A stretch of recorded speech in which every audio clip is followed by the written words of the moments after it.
Want some? Get some. Can I get a hell yeah? Yes, I am a pirate. You have to go with the pirates because, of course, they have cannons and everything. It's a pirate's life for me. Be proud of who you are and what you are. You're a pirate. It is a first down.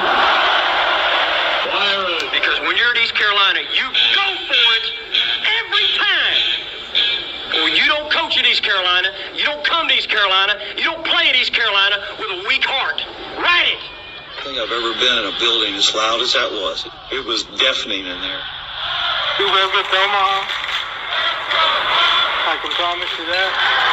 And it's purple all night long in Eastern North Carolina. You're watching The Sports Objective, the podcast for Pirates.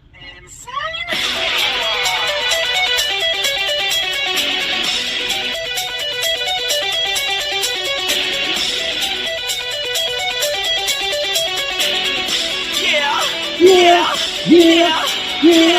My heart is purple and gold. I'm a pirate down of my soul, and I don't back down, not at all. Find out when the cannons explode.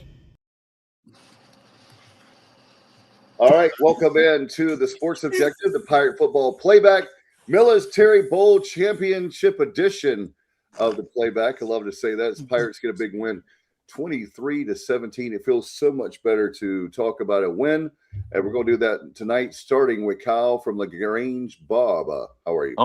Stevie, I don't know what I don't even want to say what that sounded like, but anyway, yeah, great win yesterday in the Military Bowl against Pittsburgh.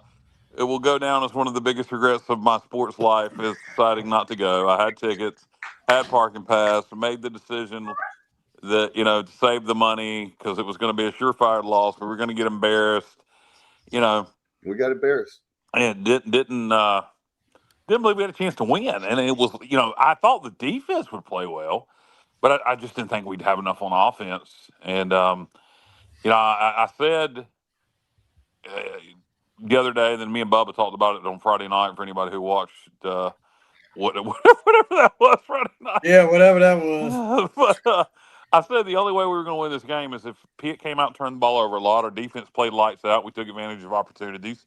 And, maybe Pitt doesn't play their best game. And all these things happen. Pitt didn't play their best game. Our defense played like their lives depended on it. 5 turnovers, baby.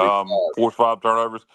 Dida played within himself, except for the one turnover there, the play after the inadvertent whistle where things just weren't going our way. But more impressively than that is they came back out and scored a touchdown the next possession, they being us, with the pass over the middle to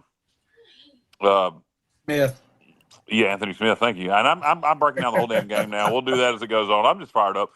Just from a personal aspect, regret not going. Almost made my wife and I almost made the drive up Saturday morning and just left at 4 a.m. and decided not to. And God, I regret not going. That's all I'll keep saying. Oh, in a vacuum, alone on a shelf, in a phone booth, standing alone with all the circumstances surrounding this game, with the opt-outs, with the assistant coaches leaving, with things being what they were, playing a really good Pitt team, I think this is one of the greatest wins in ECU history. What's up, Matt Semenza, former linebacker for the Pirates? He had a real reason. By the way, I have to commend you because don't let him off the hook. Don't let him off the hook. He's from New Jersey. He lives in Connecticut. Exactly. That's what the Yankees always talk junk about is the South. Exactly. Wait a minute. No, let me get this out. Oh boy. Y'all shut your. I get chastised in the chat group yesterday by somebody saying, "Oh, you had to work, but not really. You had the shortest drive of anybody. Yeah, you had a foot of snow, but you're always talking about us.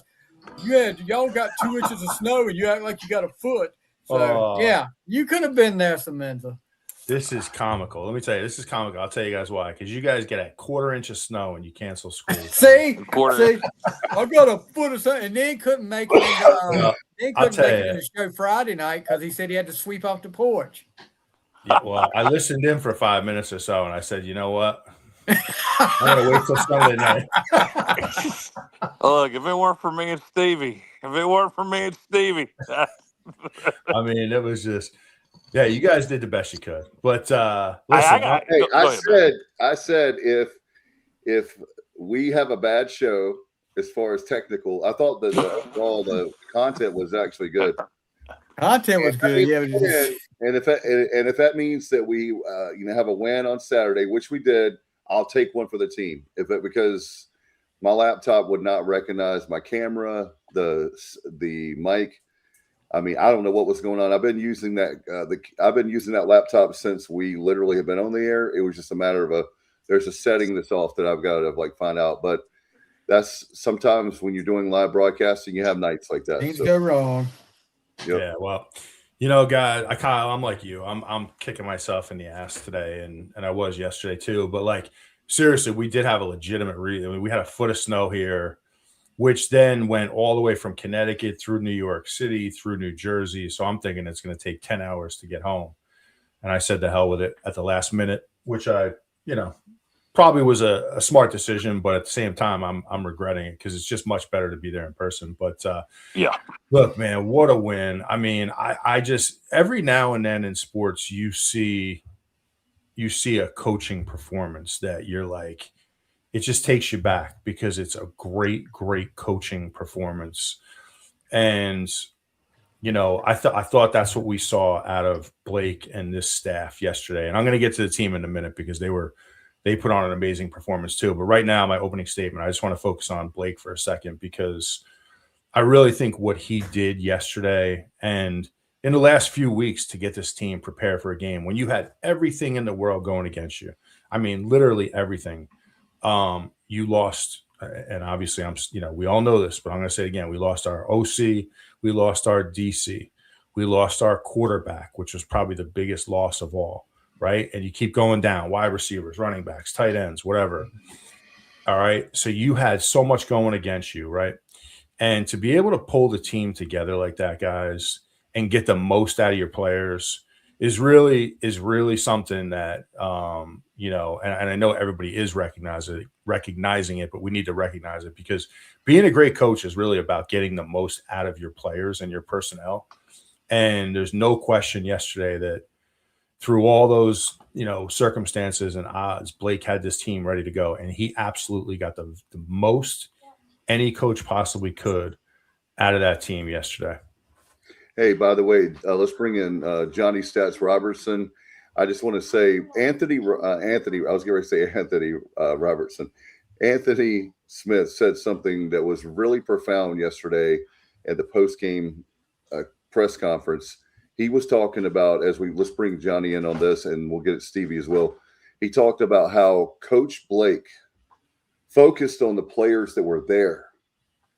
I thought that was so profound. Like, let's it made me think about you, Matt, when you're like, let's just have the people that want to be Pirates. Forget all the noise on the outside. That's the way I took it, as like us against the world. We are the Pirates. Forget about all these people that don't believe in us leaving for whatever reason. Let's just focus on who we are, what we got going. And Johnny, how did that make you feel when you heard that? Wow. When I heard what? You threw me for a loop there with that. When I'm talking about the fact that Blake apparently told the team. Oh yeah, that he wins with what he has. No, yeah. I'm just going to expand on what Matt already was alluding to, and that's the coaching aspect of this thing. I was texting with Richard Allsbrook after the game, and we were talking about Blake's coaching being a huge part of that win. And I said that, hey, I'm one of those guys that keep telling people it's too early to worry about someone stealing Blake from us. It's just too early in his career. He doesn't have enough, on his resume. But I'm telling you, like Matt and I talked about, he's on everybody's radar at this point. Everybody knows who Blake Harrell is. And it's well deserved that what he did. And I'm going to throw this out there too.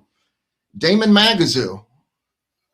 I'm amazing what he was able to do yesterday. I mean, we had, I would say, arguably our best defensive player and our defensive quarterback, Jamarly Riddle. He went out after he got 2 plays at free safety.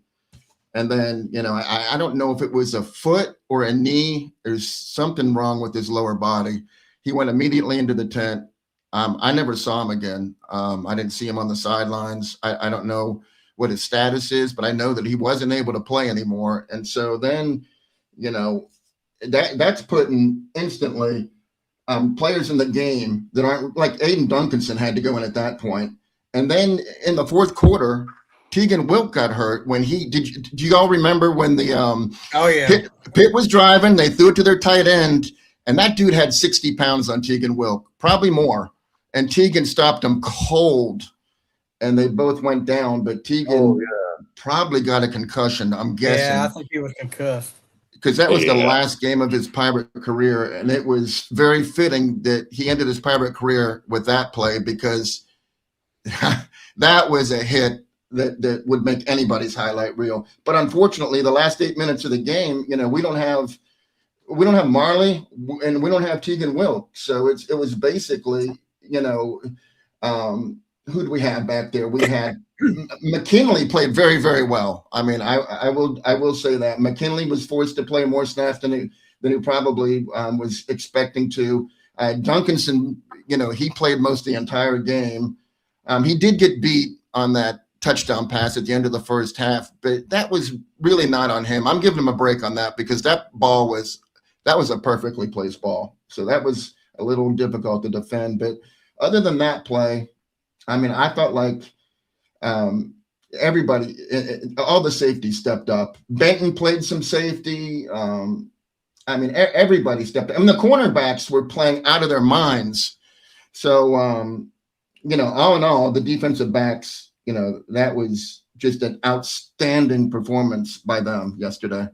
It was, and it all started up front with the D-line getting pressure constantly all day, which made life a lot easier for our secondary players. And I don't think have we officially welcomed in Stevie? No, I wanted to. That's my next person. No, Kyle, damn it. Commissioner Fly. What's up? I will say this, guys. And I know I'll get some pushback on this one. I'm like Kyle. I would rank that win, considering the circumstances that they were going through, and up there with Peach Bowl win, up there with any Pirate win over the last, I've been a Pirate fan since '83. And I would rank that up there. Incredible job all the way around, coaching. You talk about that defense, and I know we say it every week when we talk up here. Going back to our preview before the season started, and we were all like, we're going to have to score 38 points a game, because this defense is not going to, and that score, no matter what anybody says, and me and Kyle talked about this yesterday before the guy called into another show, said the same thing I did. Realistically, the score of that game should have been 30-10. Oh, yeah. You take away that phantom whistle, and you take away 2 plays later that scoop and score, we dominate Pitt. Yeah. And we dominate what could have been the ACC champion. I mean, come on, all I want to know is, where is JJ tonight? Where is JJ tonight? JJ who? JJ who are you talking about? Me and Semenza are going to Pitt, and we're going to look for JJ tonight. We had some, by the way, Matt. That's right. Matt's probably got a foot of snow. He can't get out of the house, so we'll probably won't be able to go look for JJ tonight. No, it's not that. He has all the Christmas trees to take out. It was the Christmas trees, and I was trying to give the guy a break. He's got like 25 Christmas trees. That's how big of a house he and Chrissy has. And so Chrissy was like, "You go to that game." Only 23. Oh, 23. Okay. I'm sorry. He does that in honor of Keith LeClaire. That's true. That's true. You're 23. I thought you were going to say Michael Jordan, but it was an ECU thing. It was an ECU thing. Exactly. Okay. All right, got it. By the way, I did have one thing to mention. Get your feedback. Aaron says Tesh deserves DC for yesterday's performance, hands down. I'm hoping. I would say Tesh deserves. If he feels like he can do the job, and Blake Harrell feels like he can do the job, more than just yesterday, he's been a hell of a talent developer on the D line since he's been here, and it's more than just yesterday. If that's the decision Blake makes, I trust Blake's decision making at this point, and if he feels Roy can be DC, he certainly earned it if he wants it, and if Blake wants to give it to him. Another thing I would point out about assistant coaches yesterday, Coach Maddox, our line coach, and then our running backs coach Rodney Freeman. Handled offensive game planning for yesterday, and they had a good little game plan to go along with what our defense did. I would hope, Jordan Davis comes in as OC. His offense put up 49 against a good San Diego State defense yesterday at North Texas, and he's going to have, from what I understand, autonomy to hire who he wants to. He's going to be able to put together his staff on offense. Coach Maddox had some opportunities, and he wants to be here, from what I understand. I also understand, he wants a pay raise and maybe a title, maybe run game coordinator or something. It's going to ultimately be up to Jordan Davis, as I understand it, who he keeps on the offensive staff. But I hear he's going to be nudged probably to keep Coach Maddox and Coach Freeman. So we'll see what happens there. But I think both those guys, and the offenses are similar enough. What we're going to be running versus what we are running is tempo stuff. I don't think we can do any better, particularly on the O-line job, particularly for that O-line position than Maddox. I don't know if you guys agree with that. Yeah, no, I think that's a really good point, Kyle. I absolutely want to keep Maddox too. And, I'm going to go back to Johnny's point earlier about, coaches, a lot of speculation, and I'm going to tie this into your point, Kyle, too. So, like, a lot of speculation over the last few weeks about will certain coaches be moving on to different jobs. And, I think that probably was the case. But, I think those coaches, man, and going back to Johnny's point, listen, Blake is officially on the national radar after yesterday. There's no question about it. He wasn't before. He is now. His coaching performance was being talked about all over X from different parts of the country. So Blake is on the radar. If I'm a young up and coming coach, guys, if I'm Matt Maddox, if I'm throw any one of the coaches that names at me, this is a guy that I want to hitch my wagon to. Like, let's just say you had an opportunity to leave. You got to really look at your future. You got to look at the big picture. And if Blake has one more great year like this, one or two more great years, and trust me, I don't want Blake to leave, but if he has one or two more years like this, he's going to be able to pick his spot across the country, literally. So if I'm a young coach on this staff, I'm hitching my wagons to Blake. I'm not going to leave for a mid-tier ACC job or, a lower tier Big 12 job. Like, you're in a good spot. You have a program that's moving in the right direction. All right. If you have another good portal season here coming up, which really is going to make or break next year, I think we all know that, what happens in the next, 20 days or so. But if you have a good portal session, you bring in the right personnel, the right quarterback, et cetera. Look, if I'm a young coach, I'm not going anywhere, man. This is a great spot to be, and I'm hitching my wagon to Blake, and that's just the way I see it. And Johnny, I know that's kind of like what you were thinking too, right? I didn't want to. Absolutely, no doubt, Matt.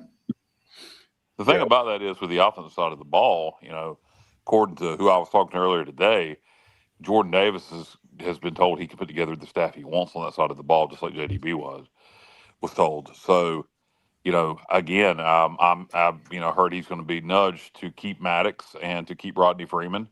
Mm-hmm. So hopefully he'll do that. Now, the other guy you're referring to is our wide receivers coach. I can't think of his name right now, but has an opportunity to go to Wake Forest. Dyrell Robertson. Thank you. Here's the thing. Our new OC is a wide receiver whisperer. That's his specialty. So will he continue to coach wide receivers? Will we hire a quarterbacks coach from the outside? That'll be interesting to see. We'll find all that out in the near future. But you're right, Matt, JR, Stevie, I think you alluded to it some too. The Blake Harrell yesterday, with the job he did, with the circumstances surrounding that game, no offensive coordinator, no defensive coordinator, missing your quarterback, missing your starting running back, missing your best tight end, missing one of your best wide receivers, to win that game against a quality Pitt opponent, and how hard that defense played. And we had a good game plan. We had a good game plan without JDB, without Josh Alders. Yeah. So Blake Harrell, I think did put himself, like you said, on the national stage. But then I think some other people did too. I think there was, we might have to make Roy Tesh defensive coordinator if we want to keep him. Well, here's the deal. The players have actually gone to Blake and told him, I know this for a fact, Roy's going to be the next one. Unless Roy doesn't want the job, he will be and it makes sense. He's been here since 2019. He's a North Carolina guy, meaning the state of North Carolina guy. More like he told us, Johnny, is it the Burlington area, or it's definitely west of us in Eastern North Carolina. And then you have Blake Harrell, that's a North Carolina guy. But those guys are tremendous recruiters. They've got a great development.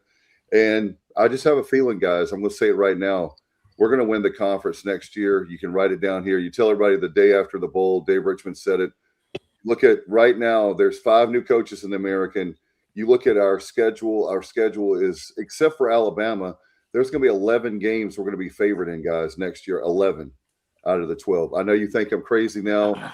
You're saying with the portal, I hear it, but I'm telling you, we got to hit the portal. It's way too early for that. So yeah, it's okay, Dave. I'll go ahead and get it. I just wrote it down. So. Yeah, it's way too early to say we're going to be underdogs to Alabama. We may be favored in all 12.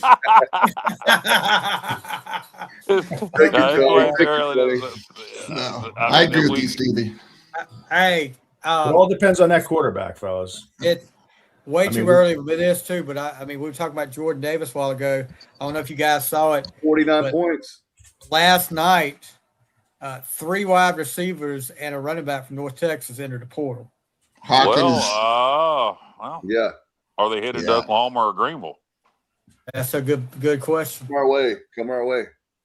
Yeah, especially Hopkins. That guy, there's not a lot of running backs like him, I'm telling you. Hey, look, guys, I'm going to be like Matt, whatever it takes, let's throw the money out there for these guys, because wouldn't you like, I'm driving home today, wouldn't you guys like to have it's been forever since we won a conference championship. We've never won one in the American for football. Wouldn't it be nice to, like, right now, go ahead and get your checkbooks, your debit cards, your credit cards out. Let's give to the Athletics Excellence Fund, which is for Rev Share, and let's go about it. I had somebody that we all know, they didn't know anything about, they thought it was still Team Boneyard. That is an indictment of the administration. I'm not negative towards the administration. The point is, let's go balls to the wall, like your job is depending on it, kind of like thing. This is the way that you have to. Are you alluding to something there, Dave? No. I'm saying his contract is coming up. The intensity, I didn't mean it that way. The intensity, my God, can we have some urgency? And when people say we don't have the money, I agree with you, Dave, but I would calm down just for a second. We just won the bowl game. Give them a little time to, last year we did the bowl celebration at Minji's. I would plan a private donor event to celebrate the bowl celebration to get more money as much as we can for fundraising. Although I think, those all donors need to be invited. All donors invited.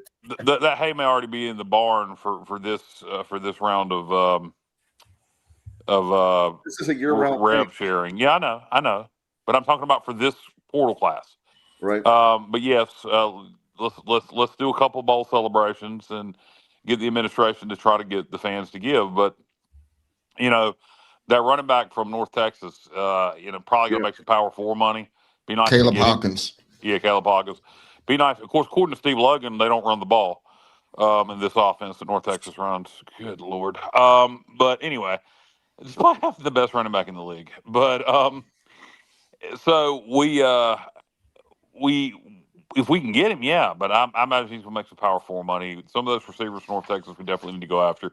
The portal, we got to get receivers. We probably do need to take another running back. It'll be interesting to see if we lose anybody else on the O-line. Then quarterback situation. Dida did enough yesterday that he'll have an opportunity to compete for the starting job, but you can't hand it to him. So we're still going to go get a quarterback. We may get a couple quarterbacks. Yeah.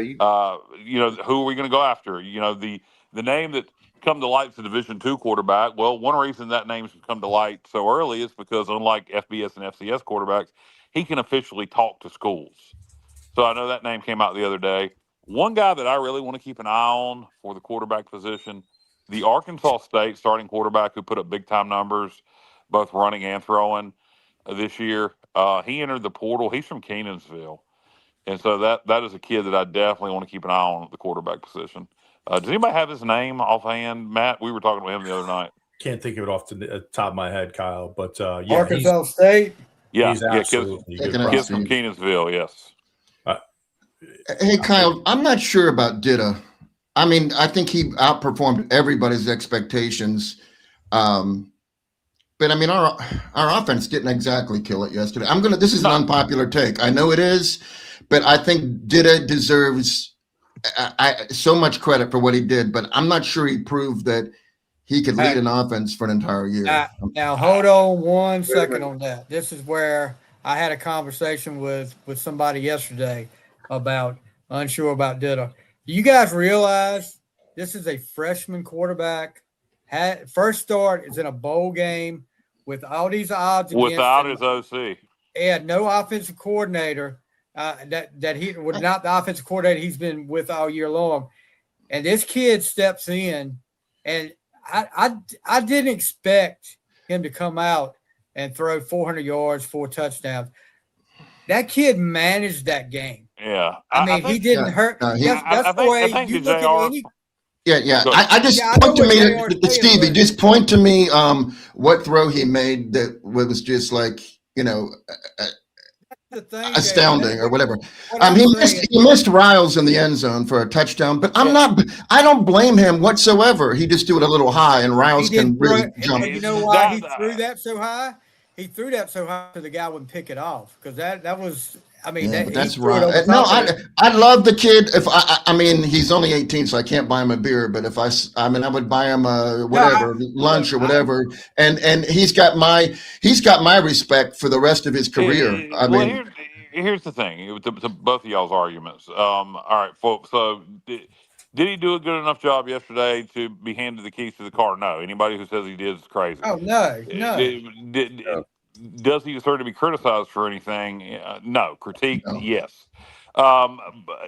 Here's the way I look at his performance. For a freshman quarterback that was not asked to do a lot, he did fantastic. He and I would like to see what he could have done with a offensive coordinator sitting there running the system and all that, and maybe against a lesser opponent. I think. Yeah. That was also a really good Pitt defense he was playing against. Exactly. But here's the thing. Do you think we could have won that game without 5 turnovers? No, absolutely not. No. So he was fantastic. He deserves praise. I would love to see what he can do in this new offense competing for the starting job. Here's if we can get a proven starting quarterback like the kid from Arkansas State, for example, he'll most likely win the job over Ditta, most likely, 99% sure. But you don't feel insecure now next year if we get a proven starter and he goes down and you have to put Ditta in. You've seen that with pieces around him, he can manage a game with a good defense to rely on. You don't feel scared playing Ditta as long as we go get somebody with some experience. I would bring 2 quarterbacks in because Jeter's out here. Yeah. Well, look, when you bring a quarterback in like that, there's NFL, whether it's college, whether it's high school, a guy that hadn't had many reps or just getting his first start, whatever. You don't want, you don't go to a guy and say, hey, air it out, 400 yards. You tell him, manage the game. Don't lose the game for us. Manage the game. Make the plays that you can make. I mean, and get this guy some confidence early on, and I think that's what he did. And guys, look, I know we haven't got to that point of the game yet, but how about the fact that this team, led by a freshman quarterback, when we got the terrible call, the inadvertent whistle, and 2 plays later they got the scoop and score, they flushed it. And a lot of teams wouldn't have done that, guys. A lot of teams would have dwelled on that, and it would affect them. They flushed it and come right back, 35 seconds later, and Yeah. Anthony Smith scores that touchdown to take the lead for good. I mean, Yeah. come on. Yeah. And I mean, I put that on coaching too. Coaches had that. They had that mindset. They had that instilled in them that, look, forget it. It's done with and over with. And it's hard to get. I mean, as a coach for 18 years, how many times I tried to get that across, get that deer in the headlight look out of your eyes and go out there and play football. On that, yeah, no, I agree with you. And the fact that Dida did come back out, Dida came back out and hit Anthony Johnson on that deep crosser, and he took it in the house for a touchdown. Good teams respond, and and by the way, 0 picks. That's if he hadn't had that one fumble, he would have had no turnovers for the game. Yeah, he did have one pass probably should have been picked, but he got away with that one. Hey, Richard Osbrook, nobody's talking about this guy either. That's in the shadows there at quarterback. Richard Osbrook, I enjoyed your call last night on that other show. I'm not going to say the name of that show, but I enjoyed your call last night on the other show, sir. But yeah, Cole Hodge is out there too. Nobody's talking about him. Yeah, Cole Hodge, you got to bring in somebody with some experience from Kentucky. Cole Hodge was the Gatorade Player of the Year in Kentucky. A really dynamic high school player. His brother is actually also a wide receiver here at ECU. Excellent player too. Cole Hodge, I don't know if a lot of people know this. He had a pretty bad injury to his hip.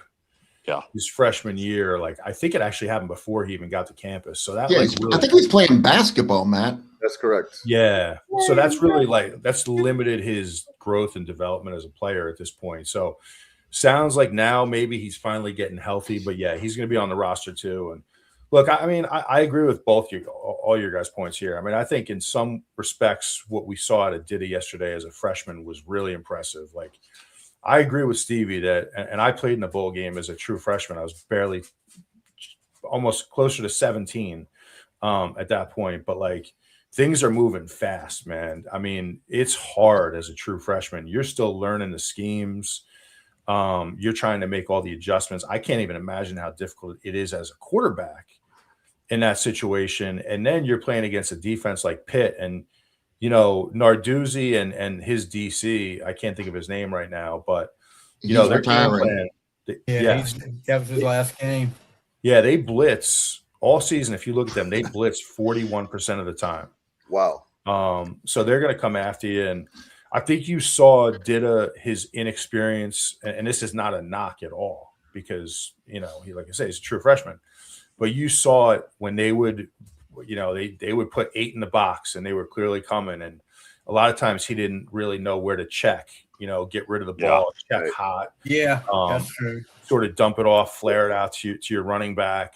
I also think the protection at times from our running backs wasn't so great in pass pro, which made it tough on him. But, those are things to be expected. Now, like on the positive side, hey, those 2 big throws, man, I mean, to Anthony Smith, those are 2 throws that keep you and give you a chance to win that game. So I got to give him credit there. But, yeah, if it's me, this doesn't change anything for me in terms of my game plan in the portal.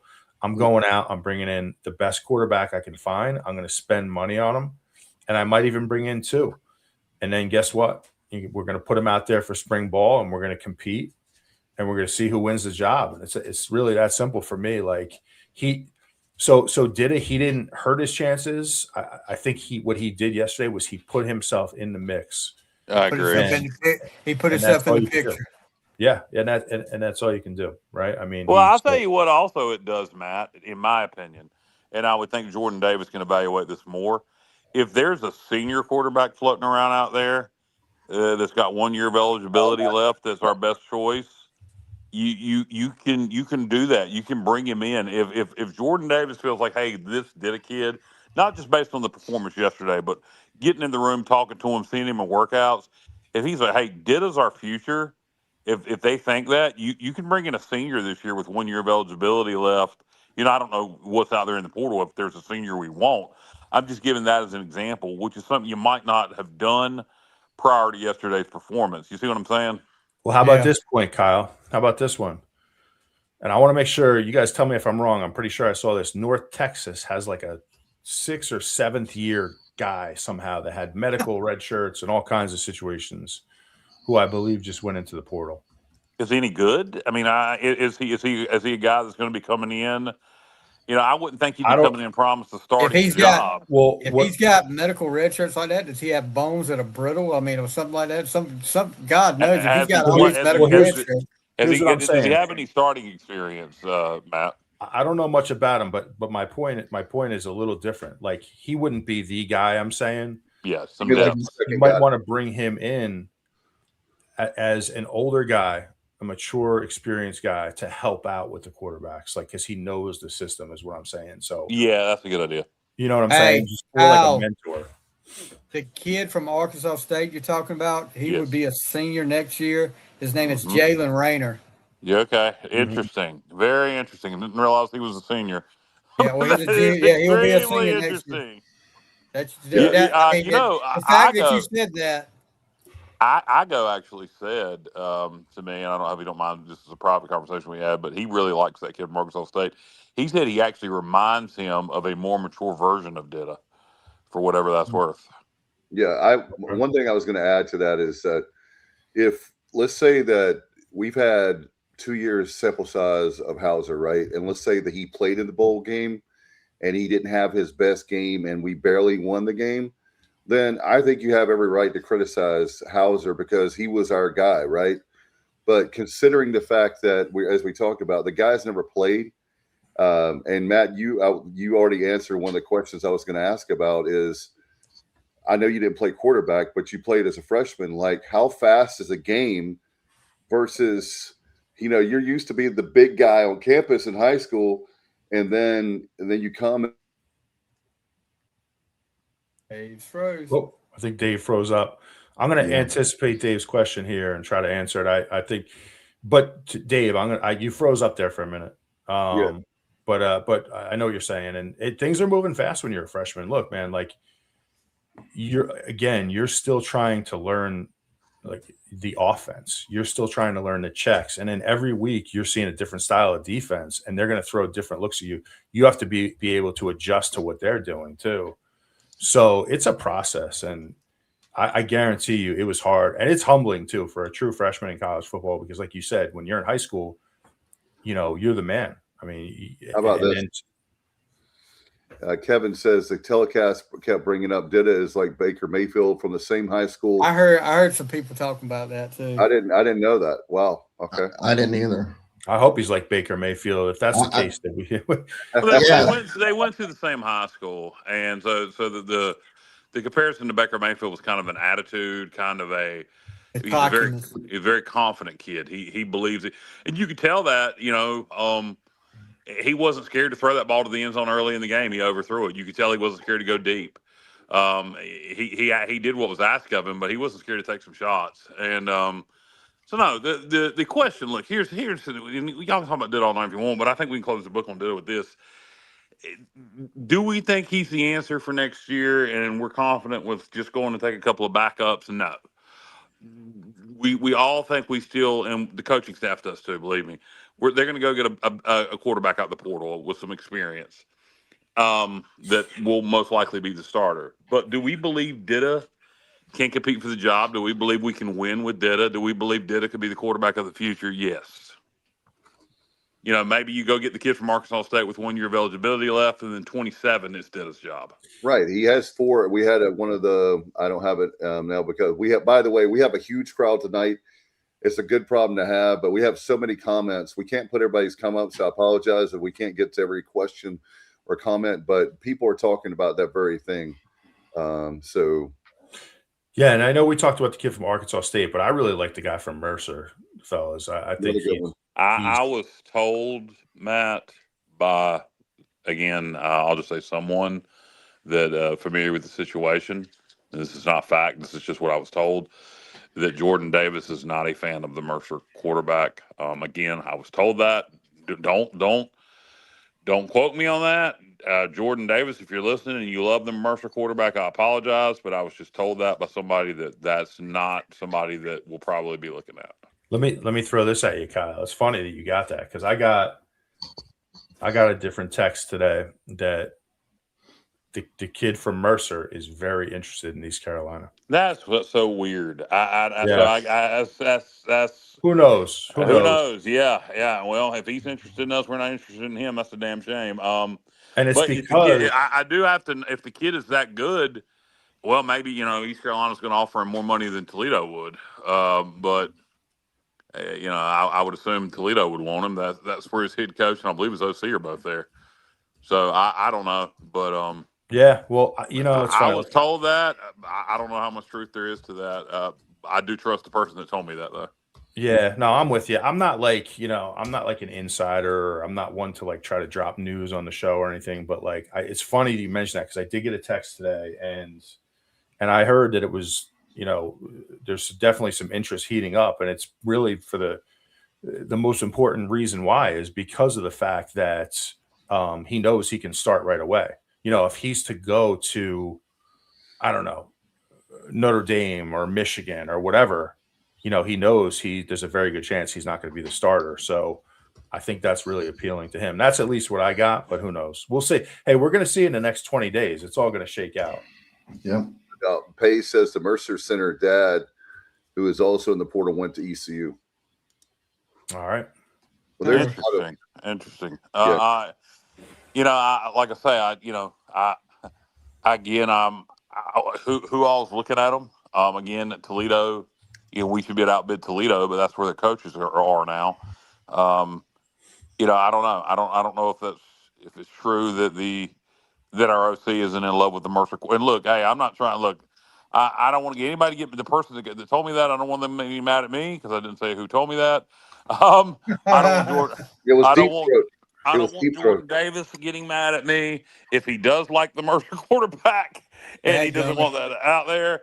And I certainly don't want the Mercer quarterback getting mad at me if he wants to be here. So there you go again, Kyle. I'm just trying to hurt the university. Damn kids on the sports objective again that ruins things for the transfer portal, right, Matt? Yeah, no, I'm just telling you what I was texting, and then Matt heard, well, not so much the opposite, but something that alluded that he wants to come here anyway. Hey, so we'll see what happens. It could be he put up big time numbers. That's for sure. Could be true. Both could be true, and we'll see what happens. But Matt, both could definitely be true. Yeah, Matt, I wanted to ask you as far as we have people asking about the portal. The portal opens next week, right? So next Friday, I think off the top of my head, is that right? Yeah, that's right. Yep. So the good news is we only have to worry about a 2-week period. We don't have the spring transfer portal. We don't have that for people that are playing along at home, as you probably already know.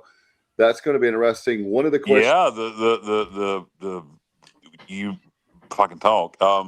You're going to know in the next, 2 weeks, 3 weeks. After this week, 2 weeks starting Friday, in that 2-week period, you're going to know what we're going to have at the portal, offense and defense. There's a lot of rumors. Speculate. You don't want to blow anything. But some guys may be coming back. What's his name from SMU? Help me out, guys. Barker. There's a lot of rumors. Zakiah Barker. There's a lot of rumors that he's coming back. We'll see how this all plays out. Well, I'll tell you one thing. The one thing that I wanted to ask you, Matt, is we've had people talking about the transfer portal. I wanted to wait until we started talking about the transfer portal, but earlier on, that very thing. How many of the guys are – this is the questions I'm getting, so I'm trying to compile a whole bunch of stuff that we can narrow down. Hey, Matt, before you answer that, I think you would know this better than I would, so I'm very curious about this. Didn't McCrimmon say he was going into the portal? And if he did, the fact that he played every snap, I'd take my hat off to him. I'm not one of those guys that are going to be like, oh, I don't want him to do well because he's leaving. I mean, the fact that if he is leaving, if he played in the bowl game and did his best, if he did that, he did it the right way. I salute him. He didn't declare, so he never declared. A lot of speculation. A lot of speculation. So I said a month ago, I think I said early December that the you two did. guys You did. Yeah. So I don't want anybody to think I'm stealing information here from any other sites or anything, but no. So I said a month ago that the two guys on the O-line I'd be really concerned about are McCrimmon and Poku. And I still feel that way. Now, there's rumors swirling about them. I know there's speculation. And but they have not officially declared for the portal yet. So, I think it's the fact that they haven't declared and they played. All right. Maybe they do declare just to leverage themselves for a better contract. But I'm not convinced yet that those guys are leaving or definitely want to leave. But I think there's a very good chance that they'll be gone in the next 3 weeks too. I think it's 50-50. I think if you don't, I think we will know this week. The bowl game's over, so if they're going to declare, I would think they'll declare this week, because I would think you're going to take care of anything in-house that you haven't taken care of this week before the portal opens officially. And by the way, I got a text earlier, but as you guys know, here's another thing that's smart about, if that's the true with McCrimmon, is this week is the last paycheck that they'll get as far as their NIL or rev share deal.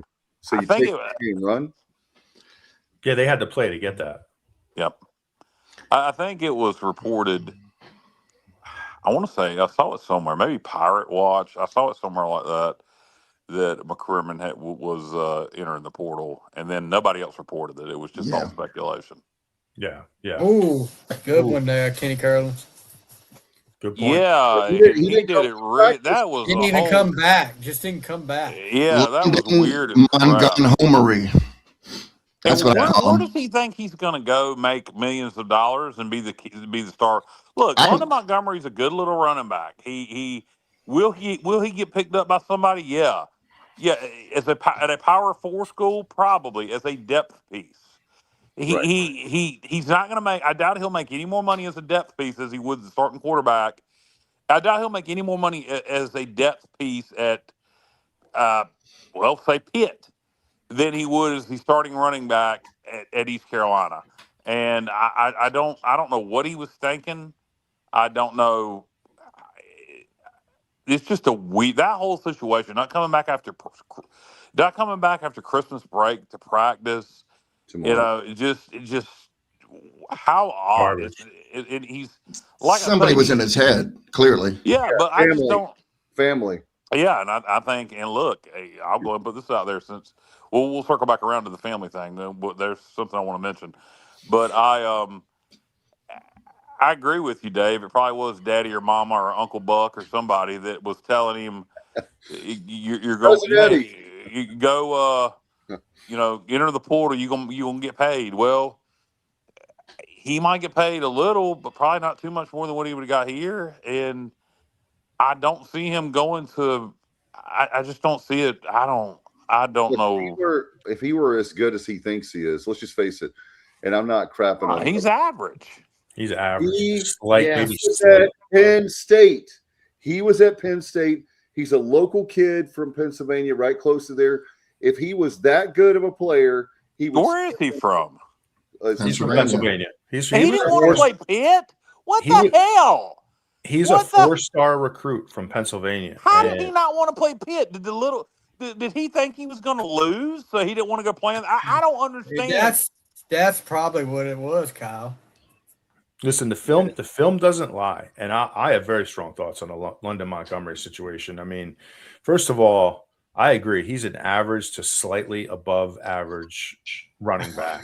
And before we get to the Houses thing, I just want to talk about Montgomery for a second. When you watch him, there were so many times this year where I watched Montgomery and he missed. If he had just made one cut to the outside or, he doesn't have the greatest vision. He goes down pretty easily on contact. Yeah, you said that earlier. Yeah, like he goes down pretty easy on contact. He has very few moves in the arsenal. He's a straight ahead runner with speed. So now where he's good is if he gets in the open field, he can go. But he doesn't get into the open field much because he doesn't have the greatest vision, and he has no ability to juke, make anybody miss. So the film doesn't lie. So I do think he got bad advice. He's not going to go out and make a ton of money in the portal. No. And I'm guessing some shady agent got into his ear. I bet it was family. Family. Probably family. Yeah. I will say this, Matt. When you said he doesn't have great vision and he goes down easy, I thought you were talking about me. No. Kyle, I liken you to like John Riggins back in the day. Oh yeah, there you go. Crank up the diesel. Yeah, diesel. There you go. All right. Kyle, you're more of Huge a compliment. That's you're a huge- more of a power fullback than a tailback. Yeah. Yeah. I was just talking more about the wording of what you. Never mind. Yeah, right. Hey, Dave, can I address what I think it was who put that up about Caton Hauser's dad? Oh yeah. Oh, That's we can both. okay. address That is okay. I saw that. I'm going to call my crap detector went off immediately. That's a bogus account. No, That's it's not. No, it's not. No, It's got to be. The guy just started the account in You know what November. you're talking about. Stop talking. Okay, what do we got? Tell me more about it. Holton confirmed yesterday on Pirate Radio. Yes, he did. that he thought it was a bogus account too. He So called. He remembered he had Hauser's dad's number, so he called Hauser's dad. It was indeed his account, and yep. Dang it! And I was there were some things that Hauser's dad said that Holton said on his podcast that Holton didn't say because Holton asked him. Changed his wording. Yeah, he said, "Did you watch the podcast?" He said, "Yes." He said, "Well, you know, if you I have never watched said he was making 1.4 million. I said he had the chance to make 4.1 million exactly. a year. And basically, this is what I got out of what Holton said. And I like what Holton said. Holton handled it like a man. He said, I handled it one-on-one. I didn't handle it on Twitter. I talked to him on the phone. And he didn't bring it up on the show on his own. People were asking him about it on the fifth quarter yesterday. And so, but this is what I got from it. I'm reading between the lines. And, you know, if this gets back to Holton, if Holton knows any more about it, Holton, shoot me a text. I may text Holton and ask him myself if he wants to talk to me about it. But if I'm reading between the lines, I hear you. I know. Hauser said to Blake Harrell, and anybody can say anything, but Blake said, Hauser said, I wish the transfer portal wasn't even a thing, and I wouldn't have to do this. And he said specifically about Hauser, Blake said, I feel sorry for these kids. I think his dad made him transfer. Based on everything I'm hearing, and I don't know this for a fact, I'm just reading between the lines. I think Hauser was perfectly happy because it basically for what everybody's saying, he is telling everybody he was staying. He was accepting the offer between 1.2 and 1.4 million to stay here. And I think his dad got in his ear and said, boy, you need to go play at that Power 4 so you can go to the NFL. And because he's not going to make that much more money. If he was going to make 1.4 here, he'll probably go make 2.5 million somewhere at most. And that's still a lot of damn money. But I do believe from everything I'm just reading between the lines on Blake's comments and on Holton's comments, I think Hauser's dad was fully behind him entering the portal. And by the way, if Hauser's dad wants to tweet out shit at me or talk to me on the phone, I'm welcome. Hey, Kyle, just so I feel better, Kyle. So Holton also thought it was a bogus account. Yeah. Okay, I feel better then. Yeah, I did too. I did too, JR. I thought it was bogus. I thought it was bogus. Well, so he called him, and it was not bogus.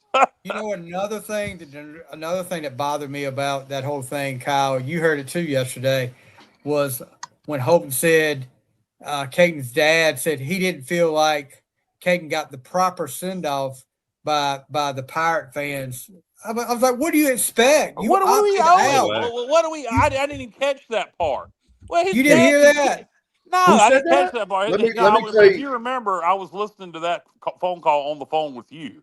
Holton had said his dad said he didn't feel like Hauser's dad. Caton got that Hauser got the proper send-off by the Pirate fans. Well, how about we do this? How about we give his dad the proper game? How about we give his dad the proper send-off and kick him in the ass? Here's the deal. You said you wanted to be Caton Hauser. I will tell you why I'm upset with Caton Hauser.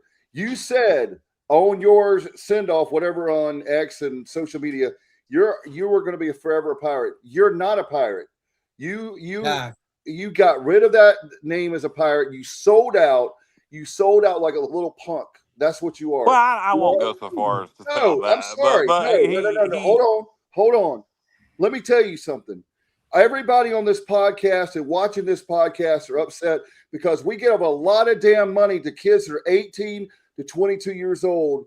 And you mean to tell me that $1.4 million is not good enough for you so you could go to a Big Ten school? That's where he's going. He's going to a Big Ten school. Maybe. Yeah, yes, he is. He's going to a Big Ten school. And so you're going Do you know where he's going for sure? Yes. So you're going to just say it on the air then. Where's he going? Chicago is the big city of that state. So he's going to Illinois? Why would you just... Yeah, I've heard that too. I don't. Why are you trying to protect? Why wouldn't you just say it? Why try to protect the deal for Hauser? Who gives a shit? All right, so he's going to Illinois. Okay, he's gonna go live in. Look, I've been to Champaign-Urbana. It's a dump. So go. Oh God, I was about to say something else, but I'm not going to. It's really not about the city, but it's Illinois, man. You're not going to Penn State. You're not going to Ohio State. You're not even going to Indiana, which you're going to friggin' Illinois. You're going to. I don't know if that's 100% true, Kyle. Let me just. Yeah. Okay. Well, if he does go to Illinois, you're going to go 7-5 or 8-4 next year, and you're going to go play in a bowl the equivalent of the military bowl. Only it won't mean as much to their fans. So, I mean, look, am I thankful for what Hauser did while he was here? Yes, absolutely. If the 1.4 million, 1.2 to 1.4 is what he was offered, and he alluded, that's what pisses me off. It basically sounded like he was saying he was going to stay. He hadn't made it official yet, but that's what it was sounding like. And then last minute he goes, no, never mind, I'm leaving. But for anybody, particularly his dad or anybody else, to think that the Pirate Nation owes him something, we don't owe him a damn thing. What do we owe him? I thank you for what you did when you were here, but I don't give a damn what you do when you left here because you chose to leave us. And I'll say something on that too. To the dad. Look, been a lot of great football players come through ECU long before Caton Hauser ever did. Shane Carden comes to mind, who probably got paid about, next to nothing his entire time here because that was before the whole NIL. I mean, I could go down the list of great quarterbacks who came through here. So like, we don't owe. Look, we don't owe Caton anything. Now, do I think Caton's a good quarterback? I do. I think he's a really good quarterback. Do I want him on the team, or did I want him on a team? Absolutely. Do I think he's going to be good next year for another team? Absolutely. But look, I'm not going to sit here and like kiss his ass or like cry because he's gone. He's gone. And so now we're on to the next thing, which is trying to identify the next quarterback. And I have a bigger problem with London Montgomery right before the game, a few days before, essentially just quitting on his team. So that's that's not cool, but look, it is what it is, man. Matt, Stevie, you said earlier that I missed the point where his dad, where Holton said his dad said he didn't get the proper send off. But it was just not ringing a bell. I was drinking a little at that point, but he actually said, I do remember this because Holton's response. Well, Holton or either Clip or somebody said, well, if he would have played in the bowl game, he would have got the he would have, yeah, exactly. So if he did it right and played in the bowl game and then left, that would have been. I mean, nobody would have had a problem with that. But I think in hindsight, though, the fact that he didn't play in the bowl game, I think what Blake did yesterday really cemented a culture thing. By none of the guys that were opting out playing in that bowl, none of the coaches that were leaving coaching that bowl. Yeah. And we got it done by people who wanted to be Pirates. I think that is huge for the culture of this program. I mean, it won against Georgia Southern.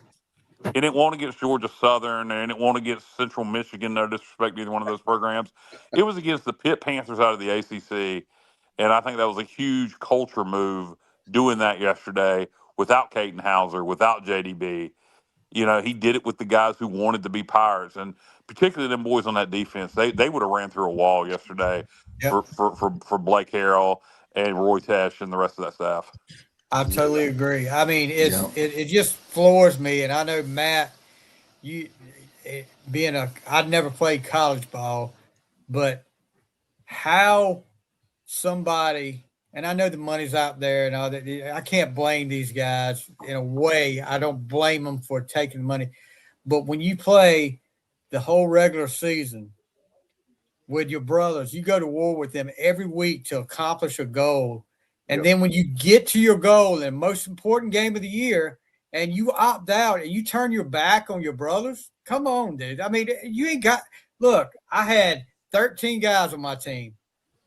And I didn't like all 13 of those guys, but when Friday night for 48 minutes, we were brothers, dude. And I mean, I would have done anything for those guys when I was out there on the field. But you turn your back on it. I can't understand this mindset anymore. Yeah, it's all about the money. But here's the thing, and I go back to with Hauser. He was going to get 1.4. That was the word, and nobody has said any different. You know, the other thing I've heard is 1.2. Okay, he's going to get paid. So let's say it is Illinois, and let's say he gets $2 million. He's going to get 1.4 here, and you were happy where you were, and you were beloved, and you had a chance to come back next year and be a legend here. Yep. You're just going to be another quarterback at Illinois, and sorry, you lost your status of forever Pirate. Now, 10 years from now, in this crazy transfer portal rules, who knows what college football is going to look like 10 years from now? Maybe we'll welcome him back, and he'll go into the Hall of Fame for the 2 years he played here. But as we sit here today, all these kids are going to be they're going to be, Matt Semenza knows where home is in terms of where to come back, homecoming. You played here for 4 or 5 years. You're a Pirate. Rajay Harris, Shane Carden, whoever, they know where home is ECU. Caden Hauser, is it Michigan State? Is it ECU? Is it wherever he's going to play his senior year? All these kids, years from now, where are they going to go back to? And I got to tell you what, ESPN has an endless amount, 30 for 30. I hope they're not planning on canceling it, because the next 5 to 10 years from now, I can't wait to see the amount of ESPN 30s for 30s. I was a millionaire at 20 and work at the Dollar Tree at 30. Totally. Yep, no doubt. Well, look, I'll tell you, I anticipate. Look, not to turn even more negative here, but I anticipate over the next few days, there's going to be, over the next week, I think you're going to see 5 to 10 more guys hit the portal. Yeah. It's just kind of the way it is, just like the law of the averages. It's just what's going to happen. Nature of the beast now. Yeah, it's just the nature. Can I throw something in there though, Matt? I'm probably naive. I probably am, but after that bowl game, I went down on the field, and I don't know. The players there was just a real feeling of brotherhood and love with those guys. And I mean, that bowl victory against all odds, I think it might have bonded some of these guys that may have been, influenced to stay. And I just want to give a real quick shout out. I've seen a couple messages up there about defensive linemen. We're losing a lot of them. We got to hit the portal. Can I mention some defensive linemen that have really, really turned up their game the last couple of weeks? Preston Carr. Yeah, he was all over. I mean, I can't say enough about him. I've been wanting to talk about Preston Carr for the last couple of shows. Carr, speaking of dads, Preston Carr dads is apparently a fan of mine, so Preston Carr is all right in my book. Yeah, Preston. Well, that's good. But on the football field, Preston he was one of the only guys on the whole defense that could tackle against UTSA. He had a great game against UTSA. Nobody else did. And then yesterday, I mean, it was crazy. In the second quarter, okay, it was 3rd and 2. They're on our 32. He gets a solo tackle, stops the guy for 1 yard. And then later on the next series, it's 3rd and 1 on the Pitt 28. They're trying to keep their drive alive. And he just stones the guy for no gain. I think it was Turner that was running the ball. And then back in the third quarter, him and Raheem Craig got that tackle for loss for 6 yards on 3rd and 5 on the ECU 38. And here's something about Preston that nobody knows, I don't think. That dude has never missed a tackle. That's almost impossible to believe. That's not an official stat, but Pro Football Focus does take care. They do tabulate missed tackles, and he has not had one. And he's the only person that can say that has played any minutes. And I went back in recent years and looked at what players have even come close to that. and nobody has. I mean, it's just a remarkable thing. And so I just want to say, I hope Preston Carr is able to return. Hey, I'll tell you. Go ahead. Yeah, I think you were getting ready to say it, Johnny. Becoming one of my favorites on defense is Kendrick DeJour. Okay, I was going to talk about him, Stevie, because he must have gotten trouble of some kind. That's the rumor I heard. At Tulane, he barely played, and then he never played after Tulane at all, and he was healthy. Yesterday, he didn't play much, but I mean, I think he played maybe 7 or 8 plays. That's it. He had 2 sacks, 2 tackles for loss, and a fumble recovery. I mean, that guy, and he had a great game against FAU. No, that wasn't DeJour. DeJour didn't play against FAU. He had a great game yesterday in limited snaps, and I hope that he's found something, and I hope we can keep him, and he can. I hope he'll stay because I think we can build on him. Yeah, and then real quick, the other 2 guys that I really, really hope that we're able to keep. Kyle's favorite, Jordy Lowerly. I'm hoping we can keep him. What's his name, Kyle? Kyle's eating dinner, I think. I'm eating candy actually. Jordy what? Jordy Lowerly. Thank you. Okay, so Tamir Brown, who's gone, unfortunately, he's graduating. Him and Jordy Lowerly, they only allowed 2 catches for 9 yards yesterday, and that allowed us to put. Before he got hurt, Tegan Wilk was in the box a lot, and so was I always want to call him McKinstry, but McKinstry's gone. It's the other McKinley. Those 2 were in the box a lot because the cornerbacks were playing so well that the safeties could use the safeties to help with the run support. So I hope that Jordy comes back, and Kevon Merrill. I mean, we saw the interception. He flipped it from, they're on our 15, and then he picks off that pass, and now we're on their 15. And Kevon played really well against FAU. So that's 2 games in a row he's played outstanding. I think he's trending up. I hope we can keep him. And then McKinley, the other safety, is really starting to play well. So I just hope those guys. I hope we're able to keep some of them. I think those young guys we will. I think they have more to gain by staying, making a little money here, and then making more money transferring later. I'll tell you, if you look at the D-line this year, nobody had any confidence in it. We seem to do a good job of developing defensive talent. So I definitely think we need to hit the portal for some safeties and corners and some defensive linemen, but I also trust the development here with this defensive staff. Don't you think the way the defense has played this year, and with Blake being a defensive-minded coach, a lot of those defensive players will stay, and it'll be more attractive in the portal to defensive players coming over?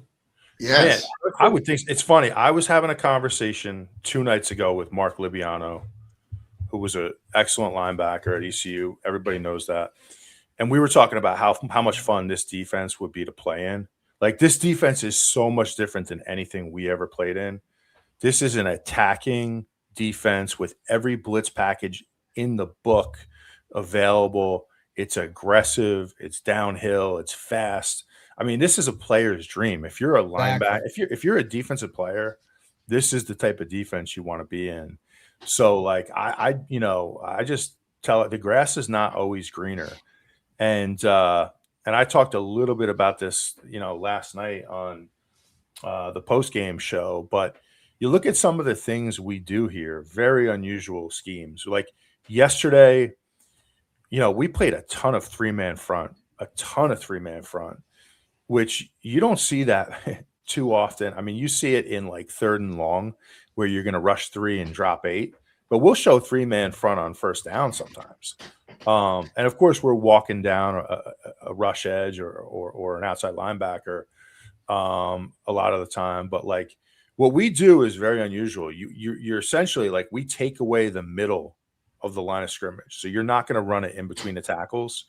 And to beat us, you have to do what Memphis did, which is a lot of outside zone, stretch zone. and get outside the tackle box. And that was what Pitt was trying to do yesterday too. If you notice, they didn't run the ball in between the tackles at all. Everything was outside the tackle, because that's where, you know, we're a little weaker on defense. We clog up the middle, and then our linebackers need to get downhill and make those plays, and our safeties. And we executed it well, but like, it's a really unusual defense. I mean, I would love to play in it. These guys are crazy if they're going to leave for, you know, just if it better be a lot of money is my point. It better be a lot of money. Let me ask you a question, Matt. I wanted to ask you as well. Maybe you guys can chime in, but I'm not harping on Hauser. I'm just going to use him as an example for all the players that are leaving transfer portal, right? Okay, I have a chance. I'm at East Carolina. I'm a huge star, right? And I have a chance to play at the next level. I'm just saying hypotheticals, not me. So people, Dave, I believe in you, man. You can do it. Oh, thank you, thank you. You got 4 years of eligibility left. I do. I have, yeah, and I haven't even registered yet. But anyway, if you have a chance to make it to the next level, you have a clearer path to make it at East Carolina than you do at some Power 4 school, where, like Kyle said, you're going to be buried in the depth chart, second or third string, that nobody knows who the blank you are, where I can be on the field, I can play, I can have, like, Johnny Stats Robertson will have a field day with my numbers. What are we hearing, speaking of guys leaving, Dave, what are we hearing about Riddle? I mean, he's a guy that I think that wouldn't get buried on the depth chart of a lot of places. B. Page just said he had to have surgery. Yeah, that definitely. Well, that could be bad for him. Good for us. I mean, I hate that it happened that way, and I hope we pay him well. Too. I hope we pay him well, but you know, that could definitely make him a lot less attractive to schools in the portal. So I hate that for him from a personal standpoint. But yeah, you'll get paid here, and you'll be a Pirate next year. Yeah, I had a feeling that injury looked bad. I heard Wilt was doing fine. What I heard. Who? Hey. Tegan. Somebody was asking about Tegan Wilt. Oh, I heard he was doing okay. He's fine. Yeah, I think he just had a concussion. No wrong, man. Yeah. I do have some breaking news though. It's not breaking now. It was breaking yesterday. If news breaks, we'll fix it. Yeah. Break something, Kyle.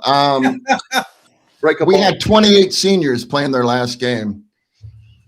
So after the game, I went to one of them and I said, "Hey, appreciate all you've done for Pirate Nation, and it sucks that we only had you for 1 year." And he's like, "Hold on. I think I'm going to get another year. I'm almost 100% sure I'm coming back."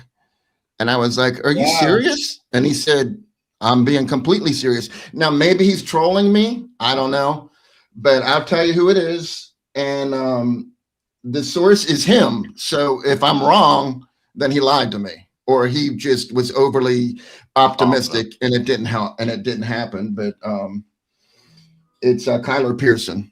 He's not a key piece, but he's still a good piece.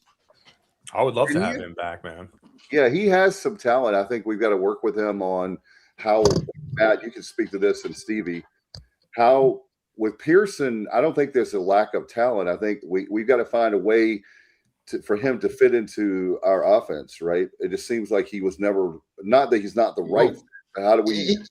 His size kind of restricted him to, he scored that touchdown against Army on the fake, right? Didn't he? Yeah. And then in punt return, he's got a lot of speed. Yeah, and, he was kind of brought in last minute just to be a punt returner. So like that was his role. But his brother was like a record-setting quarterback at Air Force, so he's definitely got the athleticism. Hopefully he can come back and do something special. Well, in that topic, John, I also heard Josiah Robinson has a very good chance of getting an extra year too. Wow. Yeah. Because he was injured early in his career. I mean, he would be another one. He had a good, solid season, man. Number 8, coming off the edge there. He had a great sack yesterday. I'd love to have him back as well. So, you see the makings of a really solid team next year, but we're not going to know anything until after the portal period. But like, guys, let me just take this to the last sequence of the game because I wanted to talk about the game more too, Matt. I thought Pat Narduzzi completely botched the end of the game, and I thought he was questionable all day. I thought he was questionable all day. I mean, he was consistently going for 4th and 1, 4th and 2, and it paid off for him for quite a few times. But like, let me just take you to the end of the game. So, we're up 9 points. All right, they move the ball down the field. I mean, he essentially, he was trying to put it into the end zone, but in doing that, he was bleeding the clock, and we did a hell of a job keeping them out there. I mean, I can't state it, like, we made them earn every bit of that. All right. So and Johnny actually said this during the game. Yeah. He said, and I agree, I think it was you, Johnny. He said we need to get them under the 2-minute timeout. Yeah, right? That was me. Take that timeout away from them. So eventually they get the field goal, and now it's a 6-point game. And I thought the mistake was because onside kick instead of kicking it instead of just kicking off. Yeah. With 3 timeouts. Think about this now. All right. You're coaching against ECU yesterday. You have 3 timeouts in your back pocket. All right. You have a very solid defense, and you're going against a freshman quarterback who does not want to throw the ball. So you're anticipating 3 straight runs and a punt where you're going to get the ball roughly at midfield. All right. Your timeouts are going to be burned at that point because after each run, you're going to burn a timeout. But you're going to get the ball back at midfield with what? How much time do you guys think? I mean, 40 seconds. 40. About what he got it back anyway. It would have been the same amount of time, 57 seconds. 50 seconds. Yeah. But now you're getting the ball back at midfield as opposed to like what was it, like the 20? I don't know. Was it it was 20 because we punted. I think his thought was, Matt, was what you're saying. He trusted his defense, so he was giving them 2 shots. He was gonna do the onside kick because he trusted his defense to stop us. That ball didn't go 10 yards, and it was 7. Yeah, we came up and grabbed it, so it didn't even go as far. Very aggressive by us, by the way. I like that. I don't know why. Peyton Mangrum was the one that did that. Yeah, great job, man. Comes through again. And I don't know why people do that, why they stand around instead of going after that ball. But fly ball, of course. It was if you're the receiving team. So right. But I agree with you, Matt. But I do think that's what Narduzzi was thinking. He knew his defense was going to get the stop, like you're saying. But I'm with you. If you punt it there, if you kick off there instead of onside it, you're most likely going to force us to punt and get the ball in much better field position with your offense having a chance. Also, earlier in that same drive, he went for it on a 4th and 1 where he ends up settling for a field goal anyway. He could have kicked it on that 4th and 1. Right. And kicked away and got the ball back with plenty of time left. So I think where he screwed up, being he didn't kick it earlier, I think once he had it under 2 minutes, I think he was in a situation where he probably should have went ahead for the touchdown, although I don't guess it mattered because you needed those points no matter which way you got them. But I agree with you. I don't think it was the worst clock management in history, but it definitely played into our hands. Blake Harrell outcoached Pat Narduzzi yesterday. Absolutely. Hey, Matt, I just want to run this. I did it like an analytical take of that because I agreed with you 1,000% kick away. But then I thought about it. Okay, so if they would have kicked the ball away, we'd have got it at the 25 most likely. And then we had 7 yards on that drive. So that would have taken it to the 32. Our average, net punting is like 40.5. So let's say that'll take it down to the 28-yard line. So now they have the ball 1st and 10 from the 28. They started out 1st and 10 from the 20 because Levy, I'm sorry, but that wasn't the greatest attempt. That punt, when we did punt the ball, when we got it on a short field, I mean, that wasn't even close to being inside the 20. That was in the end zone the whole time. Yeah, so they got it on the 20. That. So it was really an 8-yard difference. But I really wish Levy would have punted it in a more strategic way to get the ball, inside the 20. Talked about that, JR. Bays talked about that on the radio broadcast. If you go back and listen to it, he said in those situations with the game on the line, when you're at the end, he said, all you're thinking about is catching the damn ball. He said, you're not even thinking about punting it. He said, all you're thinking about is catching the ball. So there was no strategy. There was no nothing. If Levy was like Bays, and no disrespect to Levy, but Bays is a Hall of Famer. Bays said in those situations, all you're thinking about is, oh my God, I got to catch the ball and get the punt off. Okay. Well, I respect that. Look, and coming down to that last sequence when Pitt had the ball, their last possession, all I've heard about the last month, well, ever since they announced that we were playing, is this great true freshman quarterback at Pitt. And let me tell you guys, he did not live up to that expectation, especially that last possession. That last play, oh God, he should have threw the ball away. Should have threw the ball out of bounds and saved another play. He literally go watch that. Yeah, and then he cocked his arm back like he's going to try. I don't know. It wouldn't have been a true Hail Mary because he couldn't have got it to the end zone. And one of our players grabs him from behind and he stops his throwing motion and turns around. Go watch that last play again. He wasted 11 seconds and didn't even get the ball off. And just throw the ball away, you dipshit. Hey, that was a great play. Talk about composure at that minute when everybody has talked for the last 2 or 3 weeks, all the Pitt fans, this is the next big thing. We got the next big freshman quarterback. And he performed like a freshman quarterback. I mean, that was a mistake. Stevie, have I missed something with Pitt I consider myself a pretty knowledgeable about college football. Have I missed something over the last 40 years with Pitt? Did I miss national championships and conference championships? Did I miss something, guys? No, they're pretty. They haven't had a great team since Tony Dorsett. I mean, even Dan Marino's team wasn't as good as Dorsett. Well, I mean, they were 8-4. Let's not do the you're overrated. We accomplished nothing thing. No. The way Pitt fans are talking. That's what I've listened to them. Matt, you're right, Stevie. But I want to give a comment that Stevie, I don't know if you'll appreciate it or detest it, but okay. All the Pirate fans that were at that bowl game, they were all wearing purple and gold. Every last one of them, and wearing it proudly and wearing a lot of it. Dave? Huh? Yeah. What? Kyle, what did I miss? I said even Dave? Oh, okay. Yeah, Dave too. The Pitt fans, half of them were wearing Pitt stuff, and the other half were wearing Pittsburgh Steeler gear. It was ridiculous. You would have loved it, Stevie, but I had no respect for that at all. You're here to watch your Panthers. F the Steelers. That's the NFL. You're not here for that. Yeah, and you lost to the Browns today, which I'm sorry, Stevie, but I got a little bit of enjoyment out of that. So either way, the Steelers played just as bad as the Panthers did. Let me just finish my comment really quick because I don't want to sound like JJ Kitchen. I don't want to sound like some big Pansy. We tried JJ Kitchen, man.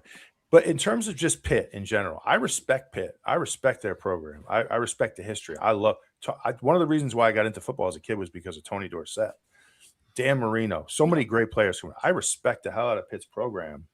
All right.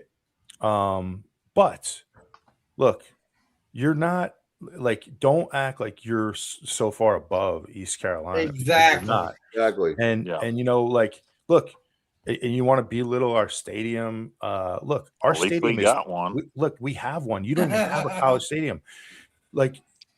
You're a program that's been a mid-tier ACC program for years. And before that, the Big East, right? They were in the Big East. Big East, yeah.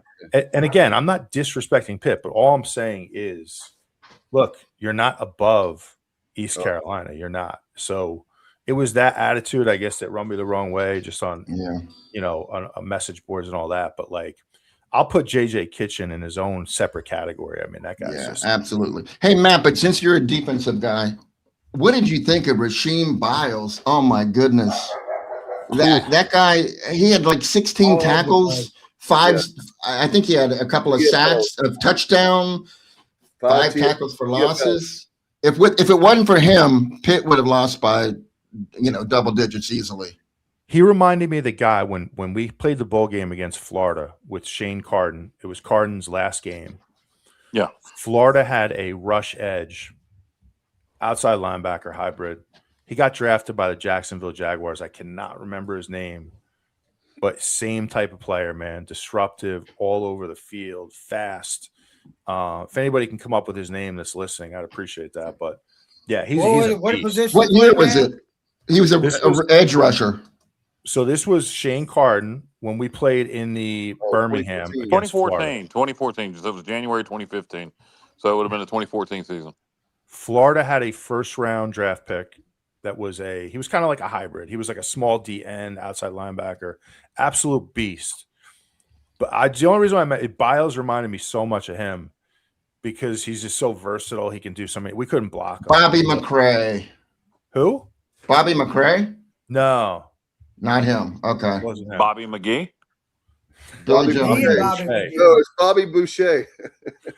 But yeah, man, that play, he's a big time talent. I mean, we couldn't block him all day. Let's just call it what it is. But hey, we got the win. Dante Fowler. Dante Fowler. Ah, there you go. Thank you. It was going to drive me nuts. Yeah, I wanted to point something out that I thought was a little interesting. When you look at the history of ECU football, and you know, you can't say this about a lot of programs. Some of our biggest moments in our program histories has both negative and positive has come in bowl games. Obviously the Peach Bowl, the 91 Peach Bowl, the win over NC State, the finish ninth in the country, was a big moment. And then, you know, last year for what that was, beating NC State again in a bowl because it's a rivalry game. You don't get to play rivalry games in bowls, and it's happened twice for us. Yesterday, beating Pitt, you know, 6-point win over a good ACC school with all the circumstances surrounding that game. Another huge win in Power Football history. And anytime you beat a Power 4 team, it's a big deal, particularly in today's world. You go back to the GMAC Bowl in 2001 from a negative standpoint.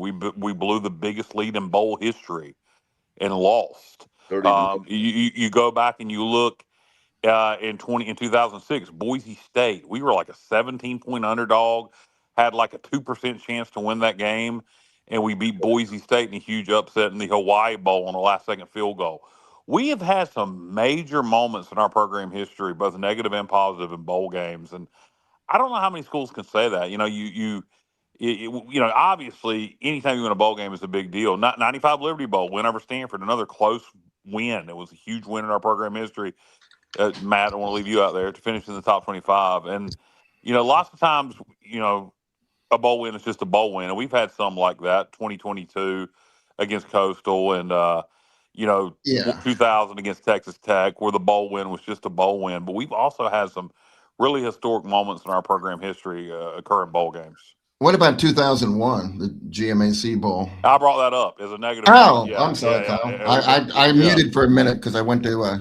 We blew the biggest lead in the bowl history. But yeah, it's just interesting. Our bowl history is very storied, both negatively and positively. And as far as ranking this, I think Paige was talking about ranking bowl wins. Peach Bowl's number one. You got to put Peach Bowl number one. I'm gonna still put that. You know, it's tough. Last year's bowl win for me, because I was there, is going to be number two. I wasn't there for this, but man, it gets to be crowded because you look at this game against Pitt, you look at the Hawaii Bowl against Boise. You know, you look at last year's bowl win. You look at obviously the Peach Bowl. And it gets to be a crowded bowl field to come up with those top three. So 9-win season, you know, that's one I didn't even mention. The last time we won 9 games, we won 10. Another one of those, just another bowl win over Ohio in the Beef Brady's Bowl. But yesterday was a very special. You know, I'll say top 3 bowl wins, and I'll do a caveat of we'll do a tie somewhere. Peach Bowl 1, and we'll go ahead and throw both military bowls as a tie for 2. And then we'll put the Hawaii Bowl at 3. Hey, Kyle, I wanted to add that you asked me before the show. Which Liberty Bowl and Stanford. I'm sorry, JR. Yeah. You asked me which military bowl I thought was a better win. And I said Pitt was on another level. But then I thought about it. I think it's recency bias is what I'm dealing with that response, because last year the way that it ended, that's hard to beat. That's really, really hard to beat, the way that it ended last year. So I'll go with the tie. I agree with you, Kyle. I think we should give it a tie. And NC State's a rivalry game, and it, yesterday was special in terms of a coaching performance. Man, that you could argue that was the greatest coaching performance in ECU history. You could really argue that. You could. Okay. You could. I agree with that. You can make that argument. Let's throw in another one. This before our time, in modern era time. I agree with everything you said, but our buddy, I was talking to Terry Gallagher today, but the 1978 Independence Bowl, the Independence Bowl back then, when we were really small, Louisiana Tech. That was a huge win. We were a 7-win regular season. That was win number 8. Of course, back then you only played 11 games, so 7 was the same as 8 back then. 8 was the same as 9. Beating Louisiana Tech in the Independence Bowl was a big deal, but I'm not gonna put it above the Liberty against Stanford.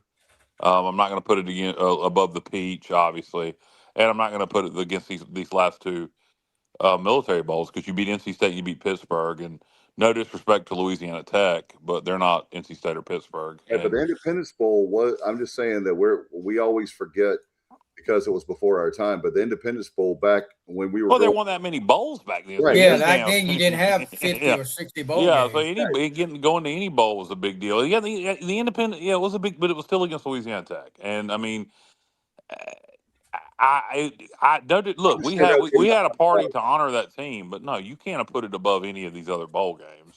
I would put it in the top. I think it's a top 5 win. I mean, the same way. Top 5 win in history, or top 5 bowl win? Bowl win. Oh, sure. Yes. Yeah. If you want to put it, to me, you want to put Peach, both military bowls. Both military bowls. The Hawaii Bowl, Stanford. See, I still don't even put it as top 5, because the Liberty Bowl win against Stanford would keep it out. The Hawaii Bowl against Boise will always be memorable to me because of Chris Johnson's greatness. I mean, man, what he did that day was just absurd. And I'll never forget Chris Johnson on that long run, and you just saw Greg Hudson, just go with that 4.2 speed. That was memorable too. I think the most painful loss for me, Kyle, was I'm getting a Arkansas Liberty Bowl.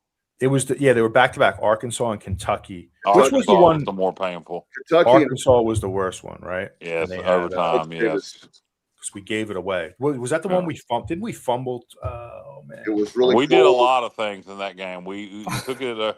We missed a kick at the end of regulation. Oh yeah, Hartman. And then lost it. If you go back to that play, Dominique Lindsay.